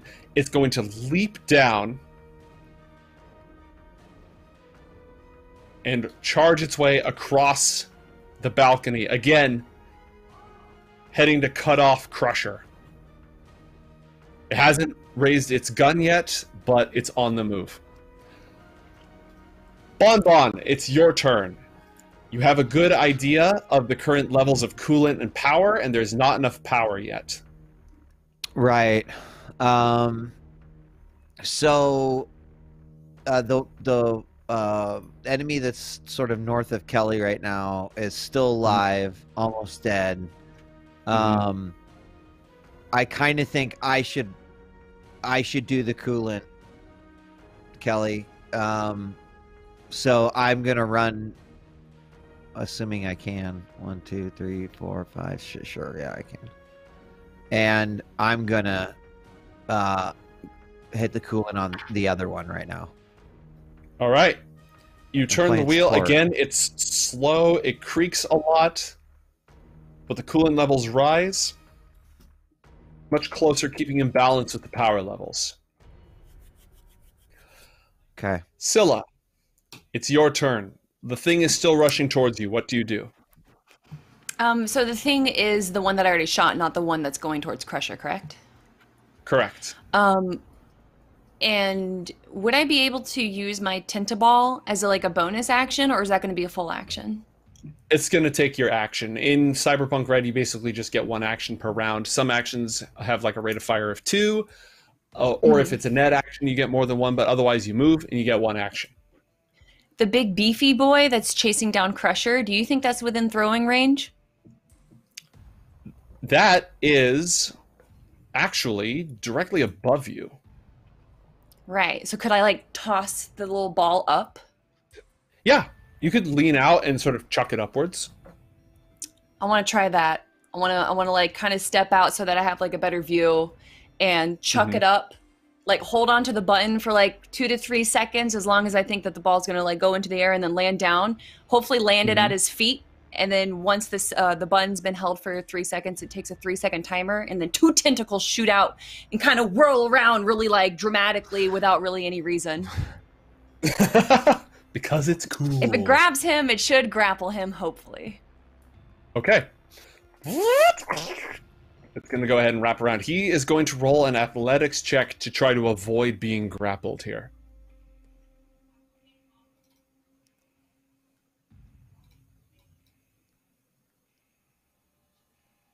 All right. He doesn't fall over, but his legs are now tied together by this little tentacle that you just deployed. Tintaball.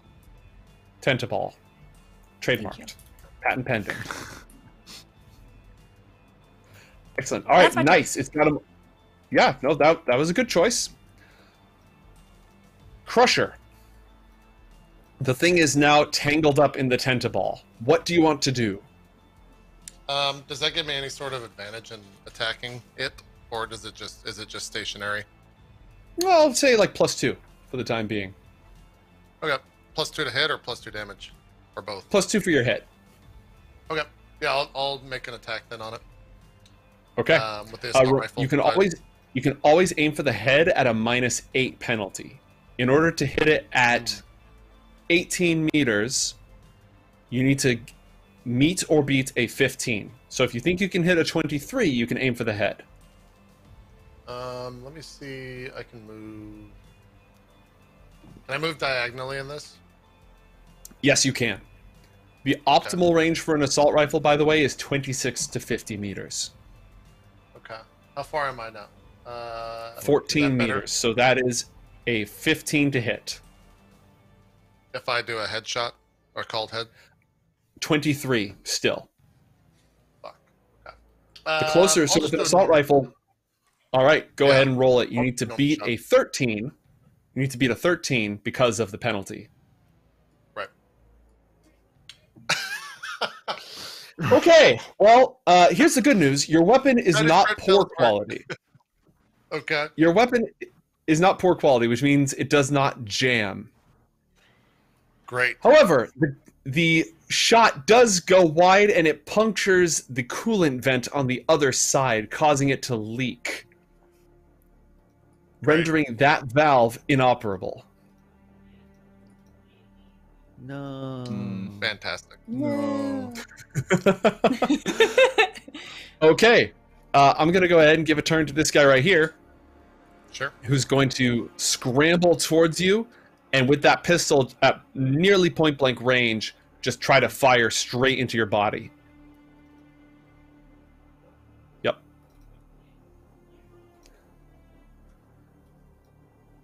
Yeah, that's a hit. For 10 points of damage, your armor is worth 13 points, meaning that you feel this massive blunt force as it just pounds into your chest, but you take no damage and your armor is not ablated. Yeah. At least I didn't Ink is good. destroy another valve. This guy over here is going to rush towards you, again using all of his movement just to try to scramble up behind you. You can hear him back there, you know, flickering back and forth Doom 3 style with the flashlight. Meanwhile, downstairs, one of them got his hand kicked off and then shot in the torso. The other one is still alive and still kicking. And is going to scramble up here and shoot at point-blank range at Scylla.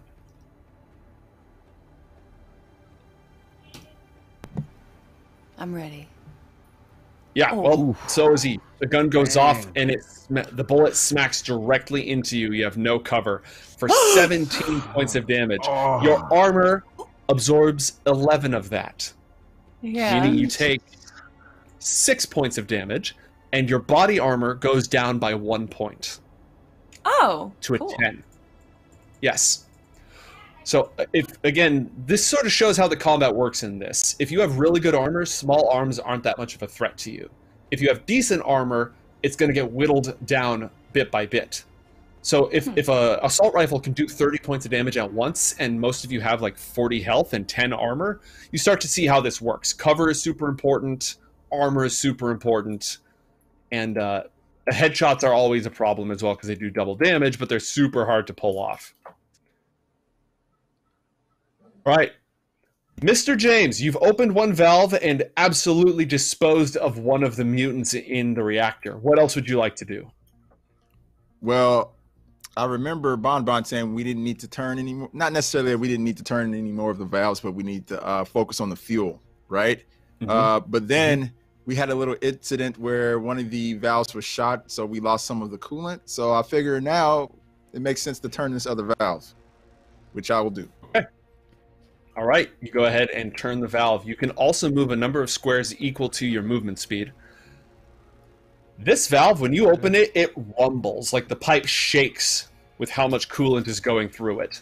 Oh, snap. Okay. Not that much. Good. Not that much. Whoopsie, hang on. Oh, man. There we go. Oh, okay. And the power levels are beginning to go down, meaning that this is not powering up it's not melting down, but it's also not powering up the facility at all. The lights flicker and dim. You're also free to move about the cabin. Okay. I feel like that kind of set us back, didn't it? If it's No. the powers? No? No, because I think we keep opening the fuel, then we just want to keep it balanced, because like if the red line it goes too far with no blue, then I think everyone's dead. Right, so we need to get the other valves open and then keep going with coolant. I think there's I want to make my way down. Else that you notice, by the way, down in the deepest recesses of the pit, dangerously close to the nice shiny blue lights, is another one of those junction boxes. Ooh. Another junction box. And those are heavy though. I couldn't lift that, could I? You could lift it. It's like 30 pounds. It just would be, you know, a lot of work. It'd be slow going to get it out of there. I want to wait until we've taken care of these bad guys. Is there any way I can... Yeah, maybe I'll move around by way of the top and try to corner the monsters or pinch them from by going the other way. So that's what I'll do. Okay. I'm just going to move around that way. All right, you can move a number of squares equal to your move, which is 8, because you are speedy as all. Cool, so let's see.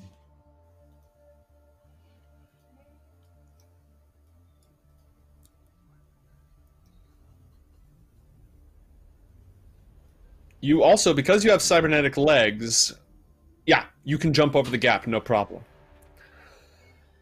All right, it's now time for... But you can't exceed your distance, but you don't have to like follow the catwalk. You can hop over things. Gotcha. Okay, cool. On the top floor, sort of perilously dangling there, a little bit tied up, Bludgeon is going to drop. One hand grabs on to this ledge right here, and the other carries his gigantic spiked bat. He swings down, his legs still dangling together, still tied together, but now just sort of dangling in the air as he swings down from the top level and leverages his gigantic spiked bat with nails sticking out of it and just tries to beat the crap out of Scylla. Scylla, roll an evasion check. Okay. Against... you need to get hot. You need to get... Oh my god. Oh my god. What'd you roll? What'd you roll? Oh. I got a critical failure and I rolled a 12. And you only have to... The attacker has to beat your roll, so you don't have... You only have to roll 12 or higher. Okay, I'm trying to see this. Okay. Evasion? Evasion. Mm-hmm. Hey. Yes! That's awesome. Congratulations. He does it again. Oh, okay. And this time... Oh, I love pseudo-randomness. I got a critical hit. I got a 31. Why don't you make your evasion roll? Cool. Make sure to use all that luck, I got Kelly. crit too! Wait, shit. does meets it beats it? If he Yes. beats me, does that beat me? I thought you said that meets it doesn't beat it. He has to exceed your roll. If you use all your luck, I'm using all 6 of my luck. All 6 of my luck gone. It's now at 0. Okay, as this bat comes swinging towards your head, what miraculous set of events transpires that leads to you not being smeared across that valve? You know, when you have that near-death experience and you think of all the good things in life and it starts to flash through and, you know, the memories of your family and your friends and everything, it's not that. It's all bleak and dark, and I'm kind of angry that this is what my life has come to and that I'm going to be smeared against this wall without really knowing what happened. So I think it's out of, like, you know, kind of shaking my fist at death. Like, I can't die yet. I got Blubbo in the other room. Blubbo. He's the real reason. Who's gonna take care of Blubbo? Exactly. Alright, awesome. The bat just slams into, like, almost nothing, and now he's just hanging from that edge, looking a little bit awkward. But you do notice he's wearing the exact same combat boots as Crusher. And the same jacket. And the same everything, really. It looks like he's sort of oozing out of it as his flesh is sloughing off from radiation, but other than that, it's a very good resemblance. Alright, well, so much for him. Bonbon, it's your turn. This gigantic thing that looks a lot like your friend if he spent way too long on the beach just swung down and tried to clobber with this gigantic bat, tried to clobber Scylla. What would you like to do? I want to get the fuck away from here as fast as I possibly can. Man, okay. The 2 valves that need to be opened are this one and this one, right? Those are the 2, sorry, these are the 2 closed up. I'd open this one. These two are closed. These 2 are closed. Okay. Correct. These 3 are open. Now, if I go down to the ladder, my action isn't climbing up the ladder, is it? Correct. That's just considered part of your move. That's going to take you up to the next level. Right. But if I recall, I can't see it right now, but if I recall, that would put a monster between me and Crusher. I mean, I guess I'm metagaming that. I don't know that I would know that. Maybe I would hear the footsteps above me. Yeah, it's right above the ladder. Like, you can see it. And it just fired a gun. So, yeah, it's pretty easy to see up there. Okay.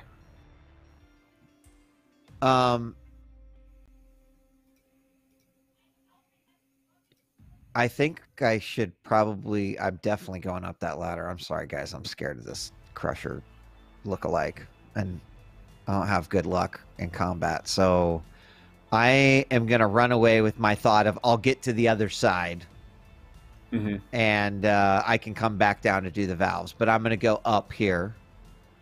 Okay. And then likely take 2 squares of movement for that, so that's 5 squares of movement. Move that for you. 2 squares to go up the. Okay. So you've used 5, and I'm going to get rid of him up here because he's now sort of dangling down there. Yeah, and isn't there someone between? I don't see myself in it. Oh, there we go. What happened to the one between? Maybe I just need to turn. Oh shit. Yeah. Yeah. He's right. I'm gonna blast. You know this before you go up. You can tell before you go up. So if you want to like just climb to the top of the ladder, stick your gun out from the hole, take the shot, that's fine by me. That's what I'm gonna do. All right. So at point blank range, you have to roll a 13 or higher to hit. If you want to aim for the head, you have to roll 21 or higher. So it sort of depends on how your stats are laid out. Okay. You'd need a crit 20 because your total modifier is 11. Yeah, your total modifier is 11, so you have a 10% chance of hitting him in the head, and you have like a 90% chance of hitting him in the body. Okay. I'm no marksman, so I'm just a net runner. I'm just gonna take the shot as it is. Okay. Roll handgun. Huh? I just see like scrambling up. The camera's above the catwalk. You just hear clank, clank, clank. This arm pops out with a gun. Pow! That's good. Roll damage. Might be the first time I've ever hit anything with a weapon with this character. For real. Oh, for real. All right. Well, I mean, it wasn't exactly a standout performance. You rolled 2 1s out of 4d6. So it chips away at him, and it damages the armor a bit, but still going pretty strong overall. Chat, once we hit 2,500 in donations, Blubbo gets instant kill mode. Oh, I literally just donated for Blubbo, so that's perfect. Yeah, I've just decided at 2,500, Blubbo gets 1 use of instant kill mode. All right, no, it's a good shot. It's not a fantastic shot, but it is a shot on target. We take those. Meanwhile, down below, Scylla, what would you like to do? Okay. Well, you know, like, I had my life flash before my eyes. It kind of sucked. I dodged these 2 crazy moves. I'm feeling inspired. I got my friends behind me, and I turn around to see Bon Bon, and she's not there anymore. And I go, oh, shit. There's 2, whatever these guys are in front of me, one of them being a very big, beefy boy. So, point blank range, he's right in my face. I don't have luck, so I'm not going to shoot for his head, but I'm going to shotgun blast him in the chest. Okay. Hell yeah. Just introduce barrels to torso, pull trigger. Roll shoulder arms. You need to meet or beat a 13. I can do that. 16. Yes, you can. Roll 5d6. It's the weapon damage. It should already be on the sheet. Wow, not amazing. 16 damage. Go ahead. Earlier you said that if you get 2 6s and that's a crit roll for damage. JP got that earlier and didn't get the crit damage. Oh, on my AR. On your AR. Your first AR, I believe. Yeah, I roll. That's true. I did roll 2 6s Yeah, there. no, that checks out. Okay, real quick, timeout. JP, roll 2d6. All right. Good. Just in case it kills him. Sure. Or makes it so you, It doesn't, but it deals an additional 5 points of damage. And as he after you shot him, as he moved across the chamber, he continued to bleed. There's a bullet lodged inside of him, a foreign object that's continuing to deal damage.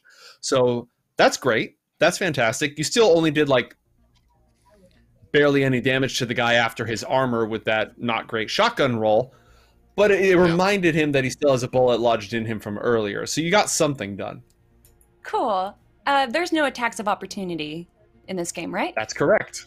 That's correct. And I'm gonna back up. Like 1, 2, 3, 4, 5, 6. Yep, all the way there. Okay, all the way towards the edge of the room. Probably a good choice. Real Crusher, on the top floor. You've got 2 of the radiation-infused cyber psychos one on either side of you, and the thing that looks like you but clearly isn't you is on the floor below. Right. Do I still have an angle on the thing that isn't me, but clearly might be me, etc.? Yes, you do. Okay. He's hanging out down like here. Sure. Yeah. No, I can see it if I scroll down or whichever it is. I'll put him here for you. Perfect. Yeah, I think that's probably the most important target right now. So I'm going to take another shot at him with the assault rifle. It won't be a called shot or anything, just a normal one. Mm-hmm. All right, nice. Roll it. Please don't. Shoulder arms. Okay. 18. Yeah, you just continue to roll damage. And this does not get the +4 because that's only on first attack. So I think it's 18. per round. Is it per round? It does say attack in a round. So I guess that would be correct. Yeah. Oh, so, and see that green light? That means it just means you rolled 1-6. Okay, you didn't get another crit, which would have been nice. But you deal 22 points of damage, which is also nice. Yeah. This thing is bleeding. It is suffering. Do you want to move at all, or are you good? Yeah, it's still up. Yeah, I gotta move. I guess I need to go this direction. If anything, I'll try to draw. Let me.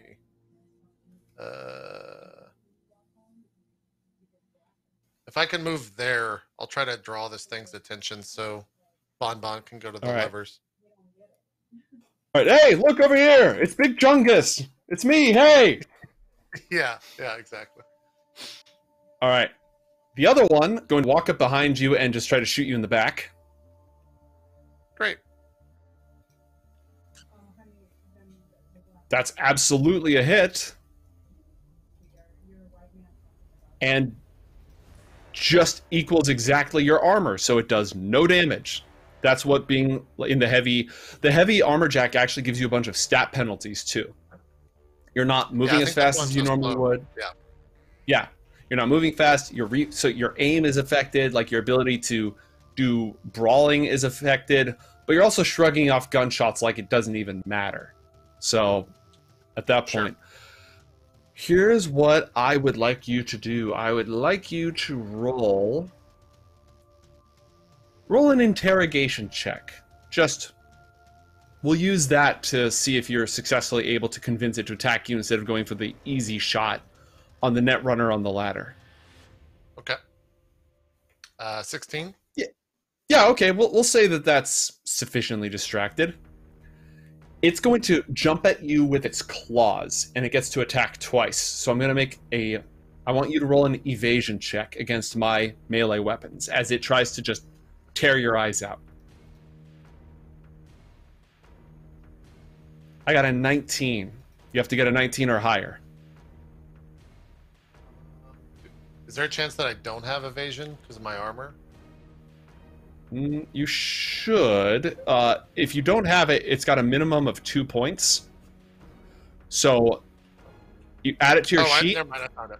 I got it. You found it? Great. Evasion. Yeah, excellent. Go ahead and roll that. 17. Nope.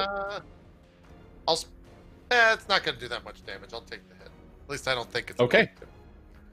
Melee attacks ignore half your armor. Before you make your final decision, melee attacks ignore half armor. What would you like to do? I'm okay with that. I got 50 HP for it to burn through. And I got 3, so yeah, we're good. Yep, you're fine. You are fine. All right. It's going to go again, so give me another evasion check against a 19. It is motivated. It is furious. It is clawing at you, but that time you're able to bring up your bat, and it just sort of clang, clang, clang, gets itself impaled on some of the spikes, bleeds a little more, barely notices. I look at Bon. Hey, Bon, go get the levers. I'm working here, all right? Hurry up. And obviously, the hideous... All right. This one is it's grievously injured, so it's actually moving even slower than ever, but it's still just maniacally focused. It's going to drag itself. This is on the floor below. It's going to drag itself towards Scylla and take a shot, and then after that, it's going to move. It takes a shot, and then it moves its hands. It can't in this round, but it moves its hands to the coolant valve.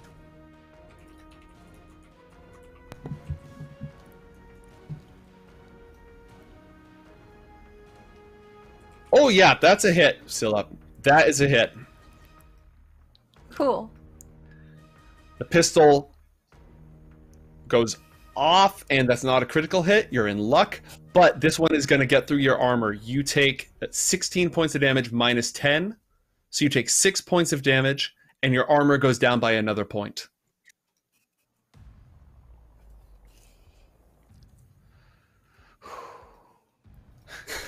You're still doing okay, but if you take much more, you're going to start taking penalties on your rolls for being grievously injured. Okay. In the northern section of the chamber, Peyote James, what would you like to do? I mean, I feel like I really want to help Scylla out. And so I want to keep making my way down towards her, towards the monsters on the other side, and possibly try to aggro them and get their attention so they'll turn away from her. You move so fast and you can jump so far. Your move speed is 8, so with your first move you could get here, and if you use your action to keep moving instead of attacking, you could clear all the way to the other side of the chamber. But you won't be able to fight. Yeah, I'd like to move to the first spot, and then from there, can I shoot with my handgun? You think I can make it that far? Maybe just to aggro the big guy? So yeah, I wanna aggro bludgeon. I wanna shoot him in the back. Okay. So let's go ahead and we're gonna roll handguns as you take the shot, and you are at 12 meters out, which isn't optimal range, but it's close to it. You need to get a 15 or higher in order to land this. I got 14. 10 plus 4, right? So yeah, again, well, you only rolled 10. It already does all the math for you. Oh, it already okay, includes so it all in there. Yep. Yeah. You got a critical failure. If you had a poor quality gun, it would have jammed right there. The bullet whizzes past him and hits somewhere on the wall, going off right next to Scylla. So just pop of metal clanging against it. Doesn't hit you, but scares the crap out of you. All right. Is he aggro? That's up to him. He's not an AI. He gets to make that decision. He is also kind of tangled up and hanging by one hand, so it's not like he has a huge number of options. Bonbon, on the floor above, you've got one of these radioactive freaks right next to you. It seems to have been distracted. And you can see the creature's hand clinging onto the ladder over here. What would you like to do?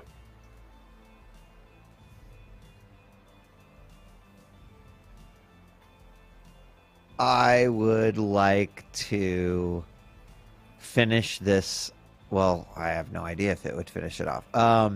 Shit. I can only move 6. I think I'm gonna just take the shot.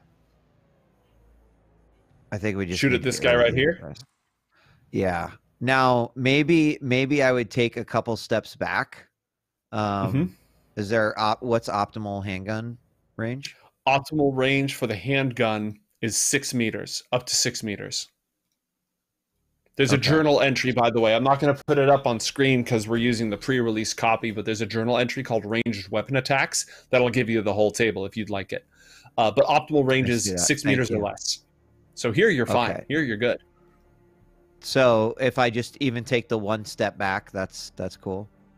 I'm still at 6 meter, right? Yep. Cool. All right. I'm going to do that. All right. I'm going to shoot it to roll handguns to frag this guy. Okay. Let's go. 14. 14. That's good enough. Roll weapon damage. Sweet. Let's do it. There it is. Oh, nice. There it is. Reduced by the armor, which is again ablated down to be only being worth 2 points. This creature is grievously injured. It's bleeding even more than it was just around its joints and from its facial orifices from the radiation. Now it's just bleeding from a gut shot. So it is, none of its malice has been reduced, but its ability to act on that is severely impacted. Do you want to move any more? You can split move and fire. No, I'm gonna continue to. Well, yeah, maybe I am gonna move towards these other valves up here. We've got more valves around the side. Oh, fuck, that scares me. Okay, I can go 1, 2, 3, 4, 5. All right. It's a little difficult to see, but there's one right in front of you, so there's 3 along this way. Right. Yeah. Mm-hmm. And coolant exceeds power right now. Just FYI. Speaking of which, on the floor below, Scylla, it's your turn. Ooh. So a lot has happened to me. A lot of things are shooting at me. I'm definitely taking some damage. I want to call to my one savior, my one hero, the only one that can save us. Blubbo, please, Blubbo! I scream out to him. Although I use my phone to like command him, but I still scream out.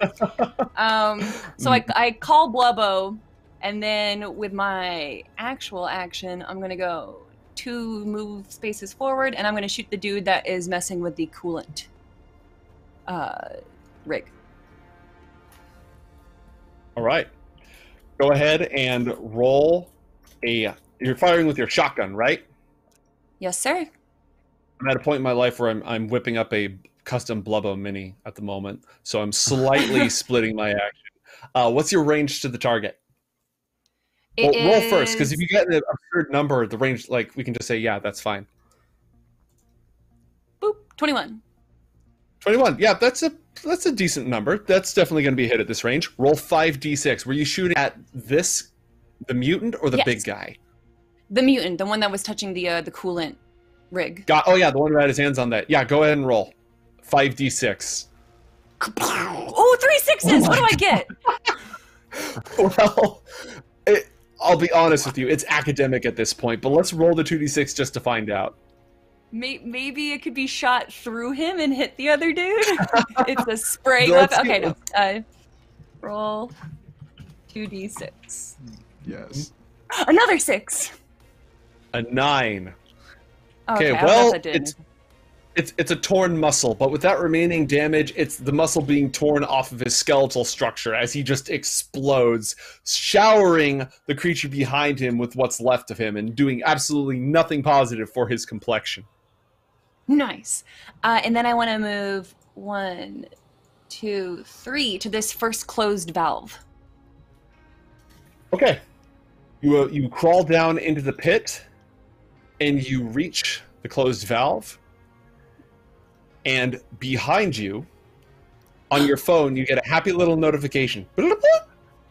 Instant kill activated.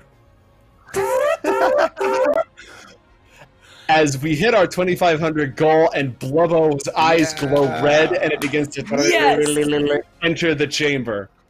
He has a bit more of a Cthulhu-esque vibe about him now instead of this cute little baby octopus. Yes. Before it was, and now it's... Your flesh is forfeit.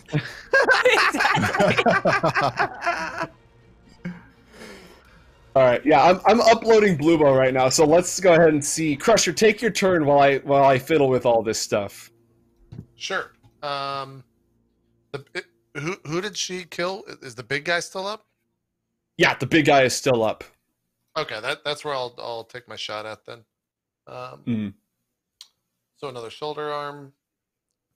14. 14. What's? Oh, I rolled a 1 on there, but I don't know if that matters. Yeah, it did all the math under the surface. So from here, were you shooting at the guy like directly in your face, or were you just ignoring him? You were shooting past him, right? Okay. Yeah, I basically 14 meters. put the butt of the gun on his shoulder and shot at the guy behind him. It's like, you need a 16 to hit. Do you have the luck to spend, and do you want to spend it? Yeah, I will spend 2 luck to hit. Okay. You deplete 2 luck, and the hit is good. Roll 5d6. 19 damage plus 4, so 23. Yeah, so 23 less his armor, which is down to 10. So 13 points of damage. And its armor is down to 9. The creature is grievously injured. It has a penalty on everything it's doing. You can see it's just littered with bullets. You can see parts of the cybernetic grafts that connect the arms to the nervous system exposed by just the sheer amount of bullet damage that it's taken. And there's just pustules and tumors leaking out of the holes, dripping down and sizzling as they hit the hot concrete of the reactor innards. Do you want to move at all? Is there attack of opportunities when you pass by someone's nope. in this game? Okay. There are not. Well, actually, I'm okay here. I'll just stay right where I'm at. Bonbon's right next to it, so hopefully it doesn't turn and go towards her. I guess we'll see what happens. Okay. The destroyer has awakened. Would you like to move Bluo the Destroyer up to 3 squares? Actually, what's the range right now? Bluebo's in range if you want to deploy. This creature is nearly dead, but Bluebo is in range. Ooh. What would you like but to do? If he's nearly dead, I feel... Is there any other alive monsters or whatever mob? There is one that's uninjured on the top floor. Bluebo could make it to the ladder and go up the ladder this turn. Yeah, he'll just... He's gonna go up the ladder. Okay. As he crawls up the ladder, sort of floating ominously, the camera pans to just over Crusher's shoulder as he fends off the claws of this creature and shoots at his worst counterpart, and another one staggers towards him, firing, and it swings over to the right. You see this deformed creature approaching with its gun out, and behind it, this floating blue shape rises, slightly illuminated by an eerie crimson glow, 2 points of bright light burning, foretelling its doom. This completely unaware beast. Well, it's their turn, so let's give them one last turn before they get blue-berized. The one directly in front of Crusher is going to just go down swinging. Even though it's grievously injured and it has penalties on its attacks, I'm going to need Crusher to roll 2 different evasion checks, one after the other, against my melee attacks, which are at -2. So you need to get a 17 or higher on the first one. Wait. All right. I roll off your character sheet. Ignore the crap out of that. Okay. Yeah, that was a really good roll. Oh, right, that's why. Okay, so you need to get higher than you need to beat an 11 on an evasion check. Boom. Ooh. 24. Yeah, with a critical hit, you just sort of, like, it's chewing on your spiked bat as you just completely ignore it. Here, eat this, I'm working. For the rest of the round, just completely deflated. The other one is going to continue to walk towards you. It is going to attempt to shoot you in the head. It's just going to walk right up to you, point the gun at your skull, but you're a moving target. It never works that way that simply, so I'm going to take the -8 penalty and go for the headshot. Okay. Why not? Ooh, I was close. I was pretty close. Dang. Scary. Yeah, I only needed a 21. So, no, that shot goes wide. Gotcha. Yeah. I forgot I don't have to evade against that. Yeah, not a problem. Fun fact, if you have it's either reflex or dexterity of 8 or higher, when someone shoots at you, you can opt to make an evasion check because you're fast enough to dodge bullets. Huh. That's Nice. if you, yeah. You can go full Neo in this Cyberpunk game. All right, Peyote James, you are walking across the reactor. I also have to say, invisibly on this layer, I have different heat levels emanating from the reactor. And if you weren't all slathered in paste, you would have been slowly ticking down this entire time. So that was a big win. Yeah. Nice. Like, wow. I'll just turn this on for him. Yeah, I'll just turn this on real quick so you can see what. If you scroll directly to it, it should be visible. Yeah. Oh. Yeah. It was like heat level 1 and heat level 2. I had that whole thing planned, but the stun goo came in handy. Nice. All right, Peyote James. This guy's on death's door, and he's pretty close to you. In fact, I'd say he's in flying kick distance. Flying kick distance, yes. But I have nunchucks, and I really want to use them. Also have nunchucks. Oh my god. I just want to walk up to him and just start wailing on him with a pair of nunchucks as he hangs there, just like. I have the power of God and anime on my side. Go ahead and move up to him. Yeah, I'll move up to him. I figure if something happens to me, Blubbo will save me. So I'm just gonna close the distance here. Close the distance. Turn and I can do martial arts check for this one, right? Yeah, and because you're not doing a flying kick, you can do this twice. Stick. So roll martial arts against my evasion. Okay. Which is at a -2. Actually, it's at a -4 because he's dangling and he's grievously injured. So yeah, you slap him upside the head. Roll for your nunchucks. Well, I mean, let's just do the first one for starters, because it may be it might be academic. I don't know. Okay, and for my nunchucks, it was 1d6. Mm-hmm. All right. It's okay. Yep. Roll your martial arts damage for that, actually. My martial arts damage? Okay, gotcha. Yeah, roll your martial... Oh, yeah, ooh. Okay. Yeah. We'll take that. That ignores half of his armor, which is 9 left. So that only soaks 4 points of damage. You deal 8 points of damage. So I need you to tell me what happens to this creature as you smack it. Yeah, so I start smacking it like, yo, get away from Scylla. Stop swinging at her. Mm-hmm. And as he's just hanging there with his one arm and just dangling, like, and as I smack him, for some reason, he doesn't want to let go. He just sits there and he just takes the abuse for no reason. So I'm just sitting there just dwelling on him and he's screaming. And as I'm doing it, you're just seeing like chunks of his flesh just flying off as I'm hitting him forcefully with these nunchucks. And I just keep going until he just slowly but surely dissolves. It's almost like he just went down into a garbage disposal and was blended. And yeah, my nunchuck speeds were just too fast. And yeah, he's pretty much been reduced to just a pile of gore. It's like that 1v10 scene from Ip Man where he just okay, yeah, I like it. Combined with nice. Okay, it's a cybernetic arm, right? So it's just still on there, dangling with bits and pieces of meat dripping off of it. And I know the death save says he's still alive, but I disagree. So he's dead. Oh yeah, it does. It says he's still alive. Yeah, basically, once you get down to 0 health, you have to roll a death save every single round and every time you take damage until you die. But that's when you don't have 8 minutes left. So he's dead.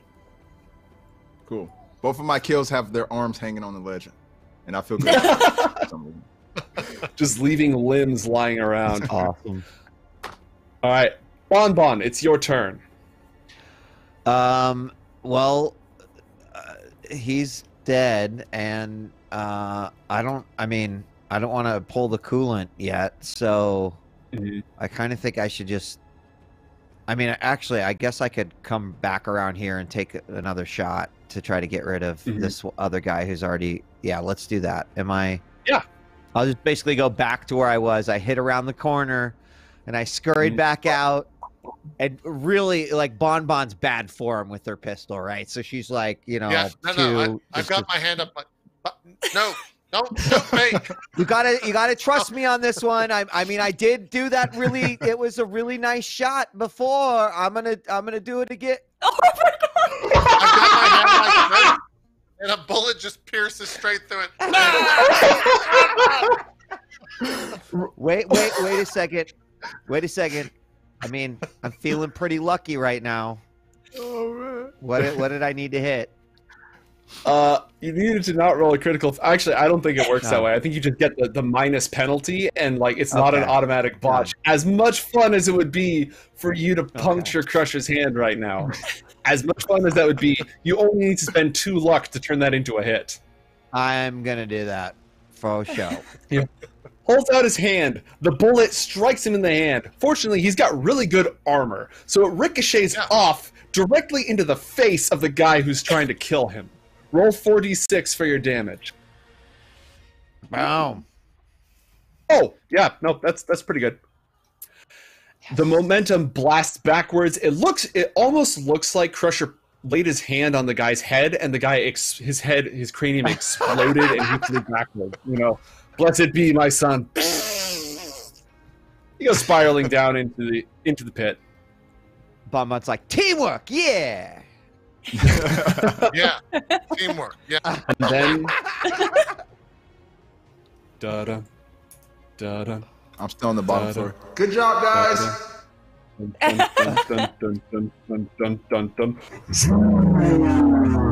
It just climbs on top. Oh, sorry, wrong one. Oh, I like the red eyes. That's a nice touch. Thank you, production. That's a great touch. That's sick. It climbs on top of his head and forms an airtight seal. And then there's this red light. And you feel like horrible shrieking sounds should be emitting from within, but instead there's just silence. This utter silence and a vague gelatinous vibration as the thing claws at the sheath over its head. And then when the light fades and Bluebo removes itself, there's nothing but a smoking skull as the thing just drops down, collapses in a bubbling heap. Blubbo! Scylla kind of stares at Blubbo for a moment because she didn't implement this. So she's a bit concerned that Blubbo is now evil Blubbo. But we got more pressing matters. The eyes go back to blue and... Oh, there he is. Okay. All right, let's speed run this. Yes. What do we do? I'm going to turn this valve. All right, that one's already on. You turn this one. The other two are not on, so you turn this one on. And that's going to increase the power.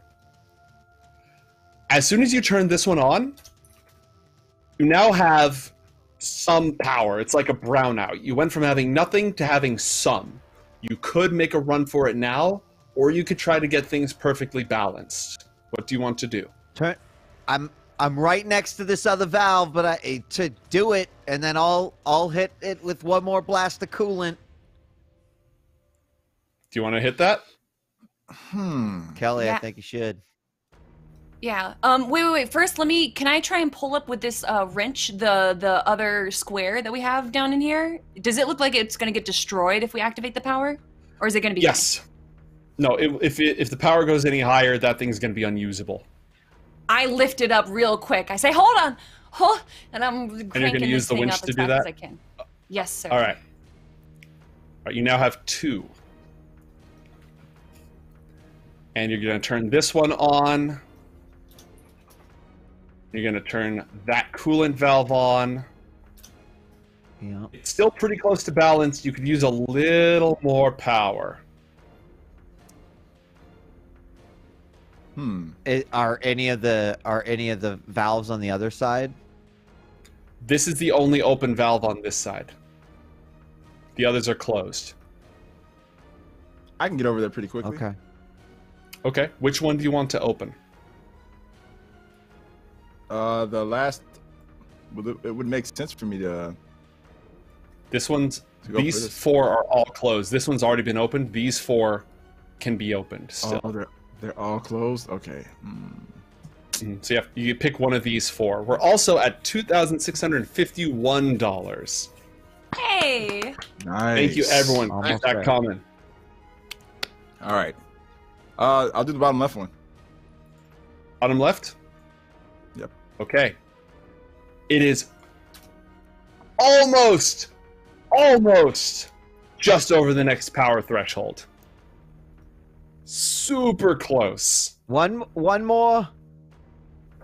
But each of them, again, each of them is sort of a different value. So it could be a lot, it could be a little, depending on which one you pick. Guys, do you think we should just run for it? We only have a minute. Close that one and close the one, or open the one behind it. Okay. All right. All right. So you close this one. Close that one back. Then I move you up. Open this one. That one had less power than this one. Close it. I think I should probably try another one. All right. Close it. And then I go to this one. All right. That puts you just over into full. The system is fully powered on. I think that did it, guys. All right.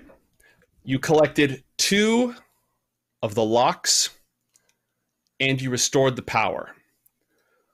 We weren't able to turn on control access to the hatch. So we just hit 5 o'clock.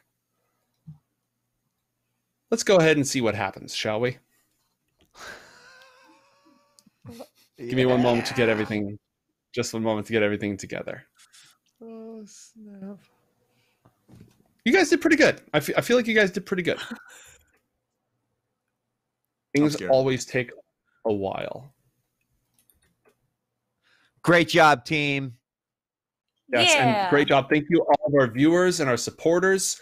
We really appreciate you helping us raise money for Gamers Outreach.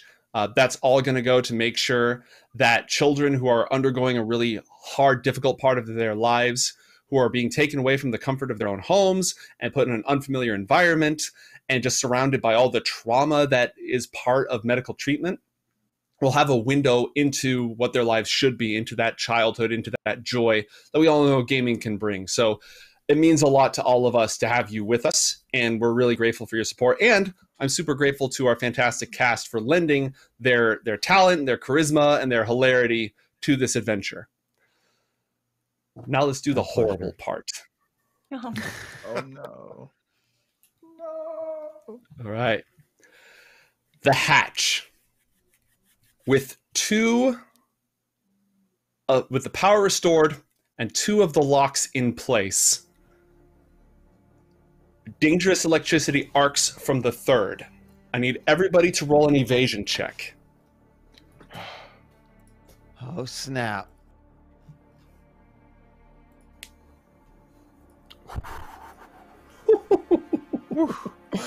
Wow. Okay.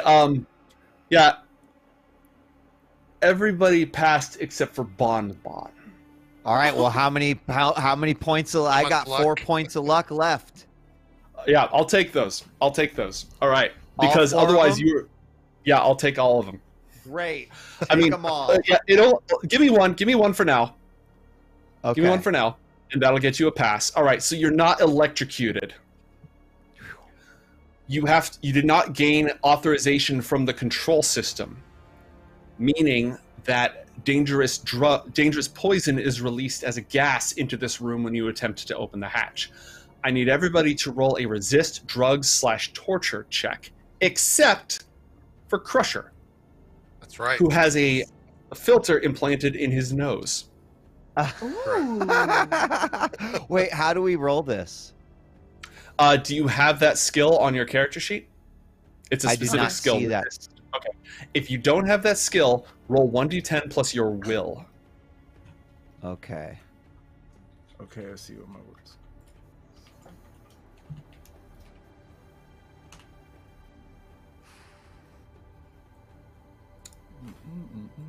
Kelly, do you have any luck left? I don't. I used all 6 of that luck to not get like smeared against the wall. Okay. Bon has... Oh, that's +8. Okay, so 10. How much luck? Do you have any luck left, Malik? Yeah, I do. I got 3 luck. How much? Left. 3? 3's not going to cut Yeah. it. Oh, no. I got 3. DJ, I will take 2 of your luck remaining to help spare you from this. Can I take it?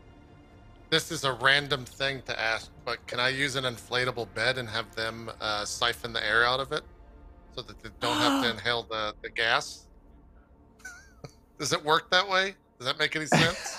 I'm going to go by your face and just say, okay, all right. Well, you know what? Let's circumvent an entire room of this adventure with an inflatable bed just because it's I like it. It can happen. There's air inside of it. You can breathe the air. Yeah, you don't have you to know what? breathe It's creative. It's non-lateral thinking. Yeah. I'm here for it. Exactly. All right. I got a sleeping bag if people want to go sleep as well. Plenty of material. Sean Ashwater watches as the hatch the controls are operated and the hatch opens. And inside you hear this sloshing, crunching sound as if something's stirring around in the middle of it. And from it emerges a column of light, burning like stars, impossibly spiraling around itself, a DNA chain of solid light that just defies physics and reality as it floats before you. And you hear a godlike voice. Iteration 55461 complete. Initiating iteration 55462. And everything goes dark. You hear alarms, and you feel sticky, feverish sweat, and you don't remember how you got here as you awaken on medical beds strapped to them, and that will conclude our adventure, folks. Whoa! Thank you very much. Nice. Nice. This has been Red Sky City Kill Process, and I'm going to leave the ending of that a little bit mysterious. I will say it's all plausible within the world of Cyberpunk. It's not supernatural, and what happens to these heroes in the end may be a tale for another day, but they're going to keep doing this for a while. But yeah, special thanks once again to Kelly, JP, Malik, and Marcus. Thank you for being with us. Thank you to Ian, our producer. Thank you to everyone at Do Not Peek for supporting us. It was awesome having all of you at my table. You're fantastic role players. We clocked in at $2,671, which is a fantastic contribution to Gamers Outreach. It's going to make a difference in the world. That's all I got, unless the rest of you've got anything. Like, comment, and subscribe, and follow all these people on Twitter. For DMing. Yeah, thank you. DMing. It's fantastic. Yeah, thank you. I had a lot of fun. Thanks for having me. This is fun. Lots of fun. Yeah, pleasure having all of you. Follow all these people on Twitter, support them, like, comment, and subscribe, give them engagement, so on and so forth. But outside of that, that'll be it for us. Thank you, everybody, and good night. Happy Halloween.